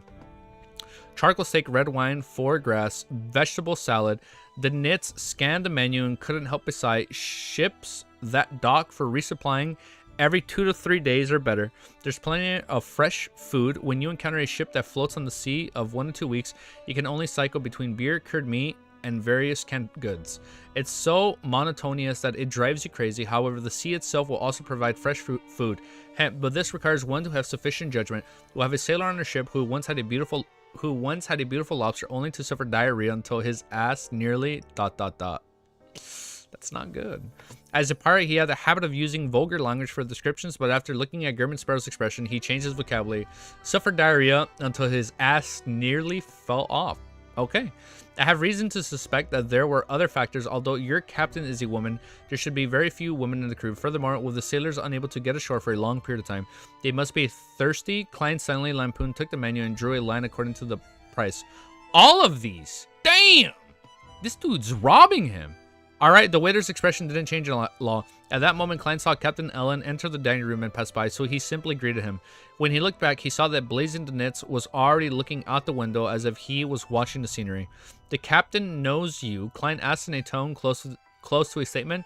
The Nits let out a hollow chuckle. "We fought his crew back when he was the boatswain of Wilhelm V. Besides, I am also considered a quite famous pirate." At this point, the Nits recalled his current situation, suddenly became depressed, hence he changed the topic. "I've always wondered why just Ellen would suddenly quit the Navy. By then, he was already an arbiter?" Wait, what sequence is arbiter? Oh, that's 9. No, wait. Arbiter. Yeah, the arbiter pathway. Right? Oh my god, wait. Right, 9. Yeah. Not 9. The arbiter pathway is 9. Damn, I thought, hold up. Yeah, arbiter. Then it was sheriff. Oh my god, I'm forgetting the pathways. Light supplicant? No. Oh my god. Sheriff, thank you. So we remember 8. I don't remember 9. It's not light supplicant. Damn. Okay, so my memory hasn't slipped yet. Okay, I need to finish updating these notes. We're like a little over 110, 115 chapters behind, but we're good. We're still good. Laugh Miles, I have all the memorized. We're working on it. 500 chapters in, we're still working on it. All right, let's read one more chapter. Light supplicant is from the sun. I fucking knew that. Son of a bitch. 9 is arbiter. What do you mean? I was trying to remember what 7 was, because I know we only have 9, 8, and 7 revealed. How the fuck did I forget? I need to update these notes quick, man. Don't worry, I'm like at 380 in my notes. I went through like 30 chapters in one day. Interrogator, thank you guys. So I think by tomorrow I should hit 400. And by the end of the week, we should be like halfway. Mercenary? I don't think 7 was mercenary. No, I don't think so. It's interrogator, right? There will be art to react to, by the way. Bet. You guys, all right, start sending it. Yeah, hell yeah. All right, let's read one more chapter, and then we'll start looking at more artwork. You know what? I think you might have to at me again, so I can go on Discord and see where all the German Sparrow artwork was. Because I feel like we can just start adding more German Sparrow artwork on our new chapters, on our new reactions. At least for Volume 3. Because I'm still going back and changing my my thumbnails. At least for the ones I thought were kind of bad. That pathway has barely been mentioned anyways. Yeah, I think it's only been revealed from like 9 to 7. All right, but one more chapter. Let's do this. 5:04. Beautiful. Timestamp is at 1 hour, 17 minutes, 30. What the fuck was that? 1 hour, 17 minutes, 37 seconds. Copy, paste. Beautiful. Okay. All right, ready? Last chapter for today. I think that's pretty good. 7 chapters. 1, 2, 3, 4, 5, 6. Oh, no, this would be 6 chapters. Okay, that's pretty good. All right, chapter 504 is called Red Skull Pirate Crew. A Beyonder was allowed to leave the fleet. Without Danit's deliberate explanation, Klein easily understood why he found it strange. And a Nighthawks team, even if the civilian staff would experience strict restrictions, even a normal registration would require them to sign a lifelong confidentiality agreement. They weren't allowed to leave the Nighthawks team area that they originally belonged to, and once they were approved to move to another state, they had to immediately register at the local Evernight Church. For such rules, it could be seen that the official treated Beyonder's powers and related matters. A Beyonder who had drunk a potion would be able to leave their organization so easily. Wouldn't be able to leave their organization so easily. Klein clearly remembered that Miss Justice initially had the means and channels to become a Beyonder, but she didn't attempt them. The reason given was that she didn't want to lose her freedom. Similar solutions ran through his mind, but he didn't become words because the polite but cold German Sparrow wouldn't be interested in such rumors. So what? Klein looked at the tableware on the table and calmly asked, "Do you know how to make conversation?" Blazing the net secretly drew a breath and squeezed out a smile. I just found it strange. We all suspected that he had joined MI9 and he was just using his identity as a captain to monitor the sea routes. It's possible. Klein picked up a glass of water and took a sip. The dishes he ordered were served by one according to their type. The restaurant even gave him 2 complimentary cups of sweet, bubbling, and light gold premium wine. Klein stopped talking and concentrated on enjoying the food, feeling that it was indeed much better than the second-class dining room. The melodious tunes of a violin resonated amidst the sounds produced from the slight contact between the cutlery and plates. The blue and open sea outside the window rippled quietly, and everything seemed perfect. As Klein was about to be served dessert, a crewman came stomping in and ran the table where old Elend was sitting. "Captain, there's a pirate ship already." He didn't suppress his voice. Most of the passengers were shocked and stopped eating. Oh shit. Klein looked up, looked across him and Ditz with his eyes dark and cold. Blazing Ditz stiffed for a second and then he smiled bitterly. He lowered his voice and said, "If I were to say that this has nothing to do with me, will you believe me?" Klein's eyelids twitched as he slowly smiled. Guess, you son of a bitch." The Nitz was so fierce that he almost cursed. He maintained his smile and said, "Your wisdom is enough to judge everything." At that moment, Ellen quickly asked what the situation. He stood up and said to the panicking first-class passengers, "There's only one pirate ship. We have enough power to deal with them. Ladies and gentlemen, please return to your rooms in an orderly manner and await the arrival of good news. Believe me, the damage caused by the chaos far exceeds whatever damage those pirates can do. I don't wish to hear rumors in the future that although we, the White Gate, had succeeded in repelling the pirates, a handful of passengers had fallen and injured themselves. Under his arrangements and with the support of the crew, Don and the others left the dining room and returned to their own cabins, which included Klein and Blazing the Nits. I thought you were going to temporarily take over the White Gate and try to keep it safe from harm." The Nits commented inside room 312 as he closed the door and thought he was watching him play. To be able to immediately throw out the olive branch and talk about creeds and remuneration after finding a suitable candidate showed that he was an extroverted boatswain who liked to talk with others. Klein glanced at him, then went to the window and looked out. He saw a large ship with a red skull flag. This is Hive. Oh, the plot thickens, dude. I really hope Klein sinks the ship with one air bullet, and then that's it. It'd be really funny if that's all it takes. The chicken plots indeed. I thought, and I've reread this, to be able to merely throw out, I've read this. Klein glanced at him, then went to the window. I have read this too. He saw a large ship with a red skull flag fluttering as it cursed towards them. There were chimneys and sails. Know them. Klein held his hands in his pockets, stood behind a thick glass window. The Nitz walked to a spot diagonally behind him. After looking into the distance for 2 seconds, he said, Red Skull, a small, medium band of pirates. The captain is Seawolf Johnson with a bounty of only 900 pounds. Bro's air bullets and all that. I mean, we'll see. Well, don't forget, since he's a higher sequence, technically all his abilities enhanced, right? Like, if it's just a wooden ship, I think we can do some damage. Username. He's gonna blah, blah, and then it sinks, and that's it. The first mate is the one-eyed Anderson with a bounty of... Who are these weaklings, bro? The Nits had a bounty of 3,000. These little schmucks have 900 and 500? Get out of here.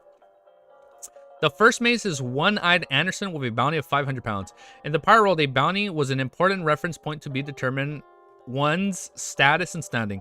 Considering that he didn't have the ability to move underwater adeptly, it would be easy to have innocents die if he allowed the pirates to board the ship. Klein was silent for a few seconds before he asked, Do they know you? Of course, the Nits instantly straightened his back. They're qualified to participate in distinguished gatherings between pirates. I once kicked them in the ass. As expected, a famous pirate worth 3,000 pounds. Klein asked without changing expression, Do they have binoculars? Bro is... I don't even know what that is. It was Paul, not me. Wooden ships are sturdier than you think. Really? I mean, how sturdy? If he was shooting at Father Utrovsky's head and did somewhat damage towards a Dawn Paladin, I don't know. I mean, we'll see. Maybe I'm hyping up German Sparrow a little too much. I mean, we'll see. Do they have binoculars? That's an essential item. Even if a ship is placed under control, there will be sailors standing on the observation deck, using binoculars to observe the surroundings to prevent any surprise attack. Denitz replied scornfully. He could finally tell that this dangerous fellow was a new adventurer, and it was very likely that this was his first time at sea. Was he a famous bounty hunter, a member of a secret organization? Denitz subconsciously guessed German Sparrow's past. During such times, while the captain and the first mate used their binoculars to observe us, Klein originally wanted to address them as 900 pounds and 500 pounds, but he found it a bit impolite. Definitely, they had to keep track of the target. The Nitz replied, slightly puzzled. He did understand German Sparrow's goal for asking such questions. From his point of view, if he had his powerful strength, he definitely would have allowed the Red Skull pirates to approach, find an opportunity to board their ship, and then eliminate everyone. Klein tilted his head and looked at the Nitz before revealing a gentlemanly and warm smile. That's good. What do you want to do? Don't smile like that. The Nitz suddenly panicked and summoned the courage to fight back. Take off your wig, Klein calmly ordered. I think I misused the support, but you get what I mean? I get what you guys mean. Let's keep going, man. The Nitz was puzzled, and he's like, no, don't show them who I am. The Nitz was puzzled as he slowly removed the wig from his head. Klein took out a special bottle of extract from his secret pocket and handed it over. Wipe your eyebrows, face... He's like, show them who you are. Wipe your eyebrows and face clean. This was a mystical makeup... He has a mystical makeup removal extract he had prepared before advancing to Faceless. He had used this when attacking the Wraith from the Rose School of Thought. Although Klein no longer needed it anymore, he had been reluctant to throw it away. The Nitz was even more confused. However, he was unwilling to throw himself into an irreversible situation unless he was ready to attack physically. He had no choice but to do as he was told, removing the disguise on his face and restoring his original appearance. Putting away the small metal bottle, Klein opened the window and let the sea breeze pour in. Stand here and look outside. He pointed directly behind the window instead of blazing the Nitz. The Nitz warily walked over the dais and stood firmly behind the window. Klein observed for a few seconds. Then he calmly said, you have two choices. One, crawl out and hang there in an eye-catching manner. Two, do you get held by the collar by me and hung there in an eye... You either make yourself look pathetic or I make you look pathetic. You have two choices. One, crawl out and hang there in an eye-catching manner.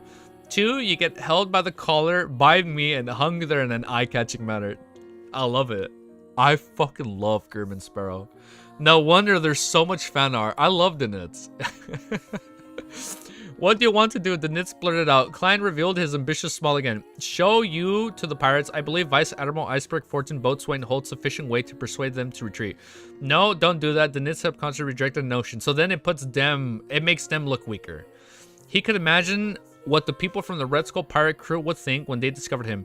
Either Blazing the Knits had been captured and there was a very terrifying powerhouse on the ship, or the ship was already being targeted by Vice Admiral Iceberg and the other pirates were immediately keeping their distance. And the way I'm hung up decides which thought they would have. Oh. Klein smiled even more gently. I'm a very easy person to get along with, really, as long as you do as I tell you. At this moment, the Knits once again felt the indescribable sense of hunger. He felt as if his flesh and soul could be torn from his body at any moment. Damn, man, creepy hunger be scaring them, dude. Like the aura? After weighing the pros and cons for a second, he half raised his hand, gritted his teeth, and smiled. I'll fucking do it myself. What's that one shit from Goofy? I'll do it myself. Holding back his anger and grievance, the Knits turned and climbed out the window. Using his balance and strength from years of experience, he hung himself off the cabin with his forearm. Don't try to escape, I'm not a patient man. Klein's face turned cold and gently reminded Phew. The Knits resisted the urge to release his forearm and jumped straight down. On a pirate ship in the distance, the crew responsible for observing the wider gate sent a message to Seawolf Johnson. Boss, there's a weird guy hanging out of the window over there. Johnson was stunned for a second. He raised his binoculars and placed it in front of his eyes. He quickly discovered the strange fellow from his subordinate was talking about the man position was simply too eye-catching. Isn't that Blazing the Knits? Johnson's brows eyes twitched as he recognized the man. How did he get on the wider gate? What's the meaning of him hanging outside? This is Vice Admiral Iceberg's prey. After a series of questions, Seawolf came to a conclusion. He raised his right hand and said, everyone take note, stay far away from this area immediately. And it literally worked just like that. In room 305, Cleve stood by the window with a revolver gripped tightly in his hands as a precaution against a potential sea skirmish. Klein smiled even more gently. I'm a very easy person to get along with, really, as long as you do as I tell you. At this moment, the Knits once again felt an indescribable sense of hunger. He felt as if his flesh and soul could be... Did I scroll up or scroll down? What the... And I scrolled up. That's so weird. In room 305, Cleve stood by the window with a revolver gripped tightly in his hand as a precaution against a potential sea skirmish. Donna's family was a little... Oof. Bros in a loop. I was in one of those... I was literally in the city of Silver Loop. Yeah, no, my bad. The chapter didn't repeat itself. Bro, you went back? No, I scrolled up by accident. Donna's family was a little frightened. They didn't return to the respect... I'm in a loop. They didn't return to the respective bedrooms, but they instead sat in the living room, waiting for the bombardment to begin. Cecile and the other T-guards stood guard beside them, fully alert. At this moment, a look of confusion appeared in Cleve's slightly aged eyes. After a few minutes, he took a step, lowered his muzzle, and said to the people, "The pirates have left." What? This development left Erdy Branch and the others surprised and confused. They had no idea what the pirates were thinking. Room 312. Blazing the Knits crawled back and he couldn't help but give a snort. You're borrowing my captain's reputation. She really hates these kinds of things. Just wait for Vice Admiral Iceberg to teach you a lesson. The Knits thought angrily. Klein quietly listened and asked, I remember her reward in Lowen was 26,000 pounds. What? Bro in the temple with Lil Sun or Ouroboros in play. I mean, we'll see what's gonna happen with. I'm really kind of like curious to see what happens with the whole Ouroboros thing that was set up at the end of Volume 2. This madman, the Knits couldn't find the words to respond. I fucking love German Sparrow. I fucking love him, man. I fucking love this man. Holy shit. Hold up, let me do my timestamp. Let's do overall thoughts. Yeah, we are gonna end it there, and we're gonna look. You guys said look at art, right? He joined the Terror Club. The Knits is already in the Terror Club. We love him. We love to see him. All right, let me do timestamp for overall thoughts. For Boris play. Oh, hold up, timestamp. And I'm gonna update this for next stream, so I don't forget. So we're good here. Beautiful. Wait, so were we looking at fan art or not? Were you guys sending more fan art or no? Was there more Mr. Bloodborne? Or was there more John Bloodborne? John Sparrow? German Wick? Was there more German Wick artwork? Right? German Wick? Let me open up Discord. Oh, what is this? Oh, that is cool. I saw what username sent me. That's fucking cool. Cool University and History Department. Oh, wait. This is new. Oh, that's definitely the carnival in the beginning of the series. That's his room. Go to artwork. Go, go, go. Okay. Just quickly close this. Go right here. Let me click on artwork. After I find artwork. Hold up, I can't find artwork. Son of a bitch. Where is it? Okay. Okay, let me close the pop-out chat. I'll make this small. All right, I'm in artwork. Let me go all the way down first. Fuck, there's a lot. Oh shit! Wait, what the fuck? Is that him? Is that the Nits? Hold up. Oh, so he's gonna be a fan favorite character this volume. Wait, hold up. There's a lot of artwork. Hold up, let me turn on screen 1. Hold up, I do want to change the music though. Playlist, yeah. By the way, remember, how far are you in Expedition 33? All right, let me turn on my screen.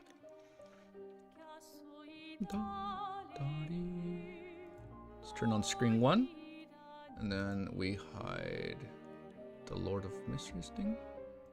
I'm learning. Right? Beautiful.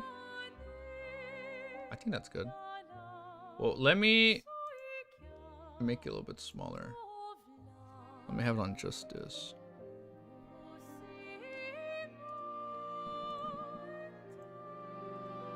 Why can't I click on this? This is so frustrating. Can I make it small like right here or no? No, I can't make it small right here. So I turn on screen 1. I'm trying to keep it with just the artwork to make it easier. Oh my god, I have so many things down here on the bottom right. Oh my god, I cannot click on fucking screen 1 for the life of me. So let's keep it to just the tab. Let me full screen this bad boy. I am full screened. Let's do it like this. Yeah, let's keep it to just the artwork to make it a little bit easier. Should I make it like this? I think this will work, right? All right. Okay, this is good. I'm getting a phone call. Probably go back right now. Hold up. Hold up. Let me send a quick message.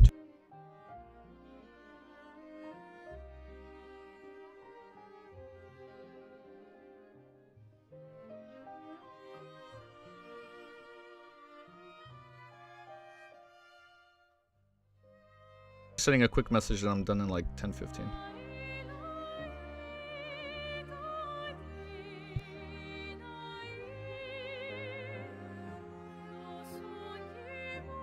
Sorry, had to send a quick message. All right. Let me close this. Start with this one. Okay, so we start here. Oh, whoa. So we start up here. What the fuck? Wait, shut up. Really? Dude, that is so fucking cool. Wait, so this is the Blood Emperor looking as it from the flashback, right? This is it? It's from the flashback? Oh, that is so cool, dude. That is so... Don't look at things above? You mean like this? Okay, I won't do that. I won't do that. Do not open the spoiler I sent. Those were for the people. Okay, so... Would it be a spoiler if we undo it for... Okay, no, we won't do that on the recording. So, this is the Blood Emperor looking at a Zik in his flashback. Yeah, or when he unlocked his memories. Dude, what the... is that on the Zik's head? It's his crown? Oh, that is so... This is so sick. This is so cool. What the fuck is this? Wait. Don't tell me yet. Oh, wait. It says it right here. Before I read it. Blood Emperor. And a Zik. Blood Emperor and Black Emperor pick provided by Cammy. Okay. Dude, this is hype. Ah, this is so sick, dude. Mr. German Sparrow flipping the coin. Oh, this was what we just read when he disappeared, right? And he just started listening in on anything. Look at the size comparison to the cities shown under them. No way I missed that.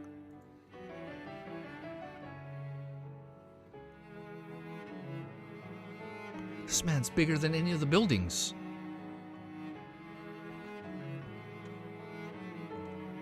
Right? Wait, I'm sorry. What is this? Next one is an untranslated comic meeting between the Nits and Gurman. Wait, I'm sorry. So is this right here like a door? Or like what am I looking at right here? Hold up. Let me kind of blow this up a little bit. Let me make it a little bit bigger.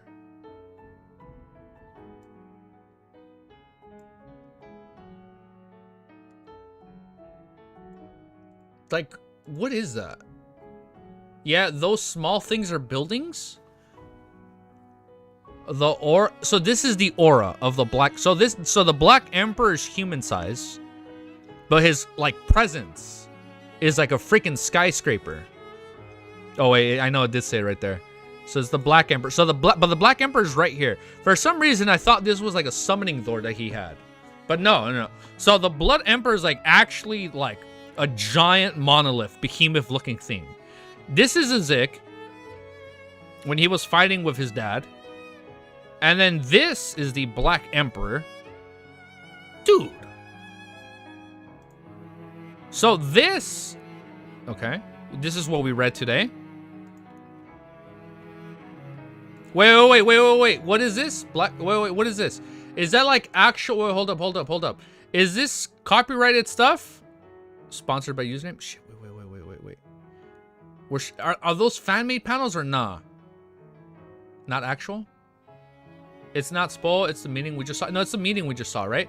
But is this, no, it's not. Fan art? Oh, it's not fan art. Okay, it's fan art, so it's not copyrighted. This is fan art. Okay, we're chill. Okay, I thought this was like original. So this is fan art. Okay, so it won't be copyrighted, right? But we can, like, say who it is. So it's the sample Aileen. No production. So we're not producing, we're reacting. So I think it's okay, right? The official comics barely adapted volume 1, bro. That is true. Yeah, we are adapt. Yeah, it's true. So wait, is this who did we say this was again? Sorry.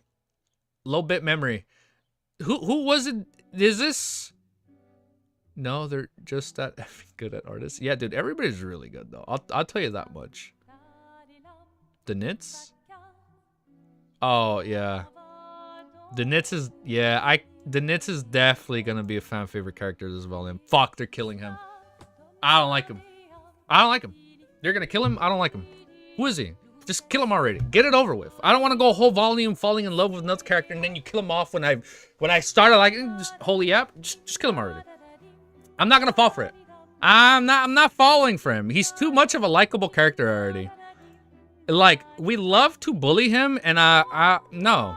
Clip that out of context? No. Just take him out already. I'm not falling for this. No, I'm not gonna fall in love with another character and then just get my heart broken. Read what I said? It's more symbolic representation, art of Black Emperor, Blood Emperor. Okay. Like, his aura is just that menacing, right? I'm lurking, a bit busy right now. No, it's okay, Beck. There's way too much fan art of this dude. There's way... I was low-key having too much fun when Clang was messing around with the Nits. No. Fuck you guys. Wait, I don't mean fuck you guys, but... Fuck this. No. I'm not doing this. There's way too much fan art of these bros. No. I'm not falling for this shit. No. Fucking Cuttlefish. He's gonna fucking do it again, is he? So go follow this person. Like, it's hard to read it. If you check the aura of the Black Emperor, you can see it forms a tower representing his palace. Oh. Represents his palace and emperor role and a sword representing his strength. The sword? You can... It forms a tower representing his palace and emperor role. And oh, these artists are fucking mad lads, bro. But dude, there's too much unauthorization. Yeah, so we cannot redistribute this. We're only reacting. No, but there is way too much fan art, man. No, he's dead. Oh yeah, he's definitely. What's this person's name? Cyberbard. Cyberbard has amazing ass artwork already. I'm loving this. Is he the big blood emperor is also symbolic size? Oh, so this is a symbolic representation. Like it's showing you like how strong his like presence, his aura is. Or like that's what it felt like when Azik was going up against him. That's fucking hype. I'm so excited to see all these crazy biblical fights happen. It looks a bit like Trigger style. You know what? You're right. But you know what this reminds me of? This kind of reminds me like the new Trigon Stampede if it was like hand-drawn. It kind of reminds me of Trigon Stampede for whatever reason. But this is cool, dude. Oh no, the Nets, man. Oh no. Is he playing a harmonica? I played a harmonica for a bit. Shit, I used to know. I played a harmonica for a bit. I had my own harmonica. I messed around with one. So I already relate to this, man. Yeah, that's what timeline... That's what they were thinking about with Trigon. Blood Emperor power is aura farming. Fuck, everybody's aura farming. Bro. Oh, wait. Abby, was that spoiler? No, it's okay. So somebody was aura farming. It's okay. No, don't worry. I didn't read the whole thing. I forgot what I read already. That, you see, that's the one benefit of low bit memory. No, man, there's too much fan art of this guy. People like this character a little too much. And I don't know how to feel about that. This one's funny. Not really spoiler. I think I wait till it. No, it's okay. Maybe it's like hinting something if I think about it too much. I don't know how to feel, man. There's a little bit too much fan art on this fan favorite character. We're not, so we cannot repost or art. Oh, what does that mean, repost? Like, you can't download and re-upload it as yours, right? That's what they meant? Bro has PTSD. I'm not falling for this shit, man. Don't like at things not from today? I bet. This one's funny. Okay, so he's clearly gonna join the crew. Wow. You know who he looks like right here? Nanambi. Right? That was his name from Jujutsu Kaisen? Nanambi? Just posting it on socials? Yeah, so we can do that, but we can react to it. Got it. With that much art, he's either stick until the end or gets brutally murdered in the next 10 chapters. You know what, man? Knowing Cuttlefish, I don't know, man. We either... Nanami. Yeah. He does look like him, right? But clearly he's... Wait. No, we're not gonna get into spoilers. So he's not gonna have... Okay, zero spoilers. I'm just saying somebody else might have Nanami's fate. I found a Harry Potter fan art that looked like Gurman. Oh, send it. Stream is ending. Yeah, we're gonna end stream in a bit, so we're just going through fan art. Wait, if you have that, send it. Let's take a look. It's already overload, bro. This is so cool. This one is sick. Oh, I remember we've looked at this one before. I remember we looked at this. Feed me, master. Did you draw this unhinged? Wait, that's cool, dude. I remember seeing this one. I've seen this one before. Yeah, I've seen this one. This one, he's literally Mr. Bloodborne. Okay, Harry Potter. Yeah, I know people say that. Concept art. But I feel bad if we start like belittling other works.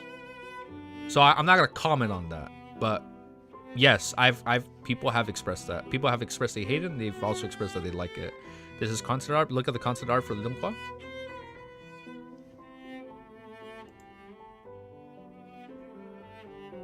Oh, this is what username sent me earlier. Yeah. Username sent me this earlier. I just didn't take a look at it yet. Put all the content up here. So, okay, I clearly need to adjust my aspect ratio. One sec. Hold up. I clearly need to adjust this.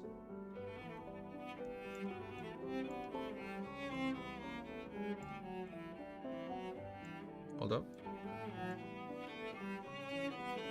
Bear with me.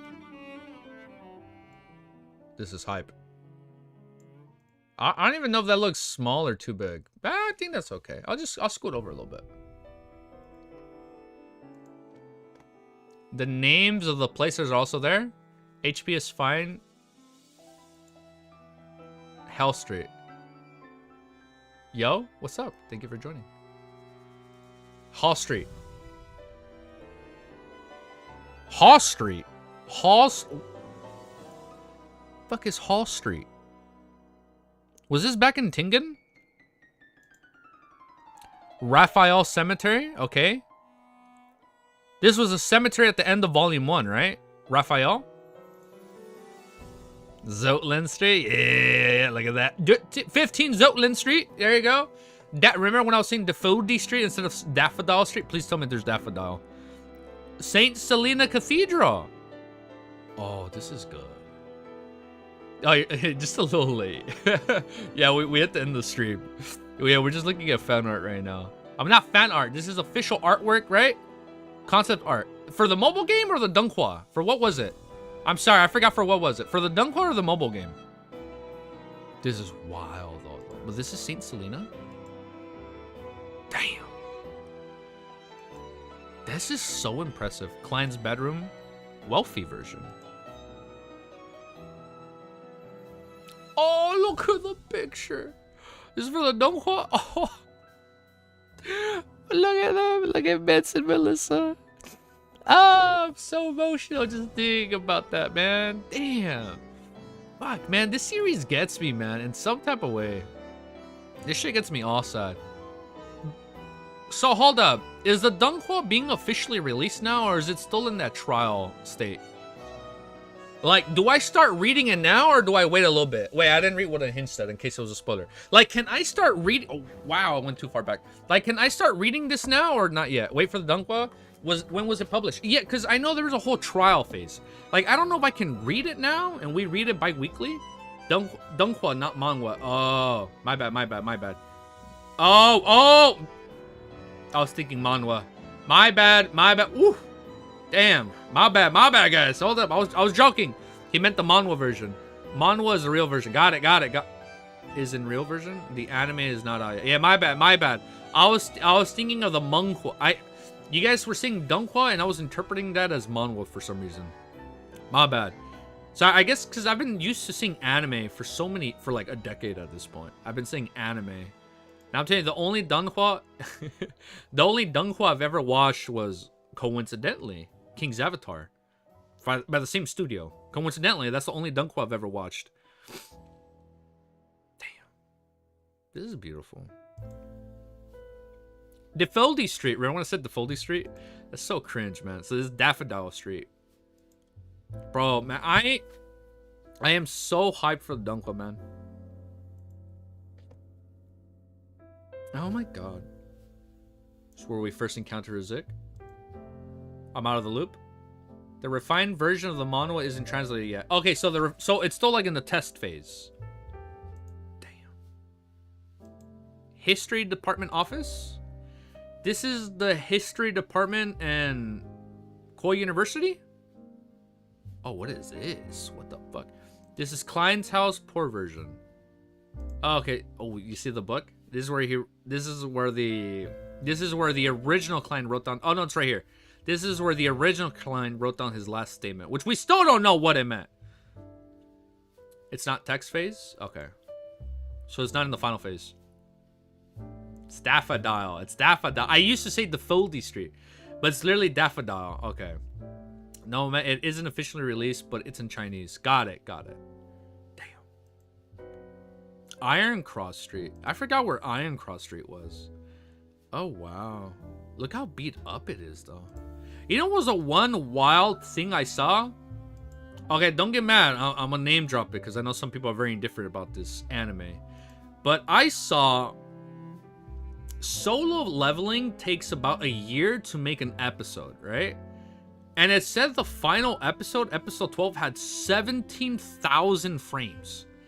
And apparently all 30 minutes of each episode for season 1 for Lord of the Mysteries is 30,000 frames. That is so fucking wild. Bro, like, it's crazy. Like, if it's genuinely 30,000 frames, like, they have been working, bro. They've probably been working their ass off on this Dunghua, bro. Yeah, they ain't playing around. That's wild, bro. And once again, solo leveling makes appearance on the stream. I know. It somehow always ends up on stream. Hey, I like it. I know people don't like it, but I like it. But it's crazy. The last episode had its LO team. Yeah, it clearly it does, man. I fucking love it. I love Lord of Mysteries. It clearly deserves it. And I really hope it gets the praise, deserve, recognition, and it gets the same amount of hype. I think it will. I think it really will get the same amount of hype Solo Leveling got. I don't know if I'm coping, but I really think it will. Because it's crazy, because there are more and more people finding out about Lord of Mysteries. I know it's huge, right? And like on China's side, but I really hope it gets the same recognition like over here, you know? I'm hoping. Unfortunately, this quality means we'll have a 2-year break. Dude, don't say that, man. No. They're probably working on it back to back. Perfect idea. Instead of reading all to him, let's replace it with daily Solo Leveling glazing stream. Oh, well, hello there. I just hope that SO fans don't come on. Yeah, I see, and that's the one thing you see a lot in anime. I'm not saying every fandom, but there's always like people are like, oh, mine is better than this, thus this is bad, you know? And I'm really hoping that doesn't happen with Lord of Mysteries. And I'm not name calling anything. I just really hope there aren't people like trash talking it, like, just like, all this work for what? For a dude walking in the streets? No, like I really hope this gets the same amount of hype and praise that, like, you know, like a really popular anime does. Like a really popular anime this year was Free Rent. Everybody talked about Free Rent. Everybody loves Free Rent. I love Free Rent. I think Free Rent is really good. That one, a lot of people say that was also anime of the year. A lot of people say like Solo Leveling is anime of the year, or like Free Rent's anime of the year. I forgot what else came out this year. I'm trying to think. I clearly didn't watch that much anime this year, but I'm hoping Lord of Mysteries is like in that same conversation for anime of the year. That's what I'm hoping for. Hopefully, Free One and One Piece fans will come together through and support. Debate. Yeah, debate. Yeah, we can't forget about beginning after that.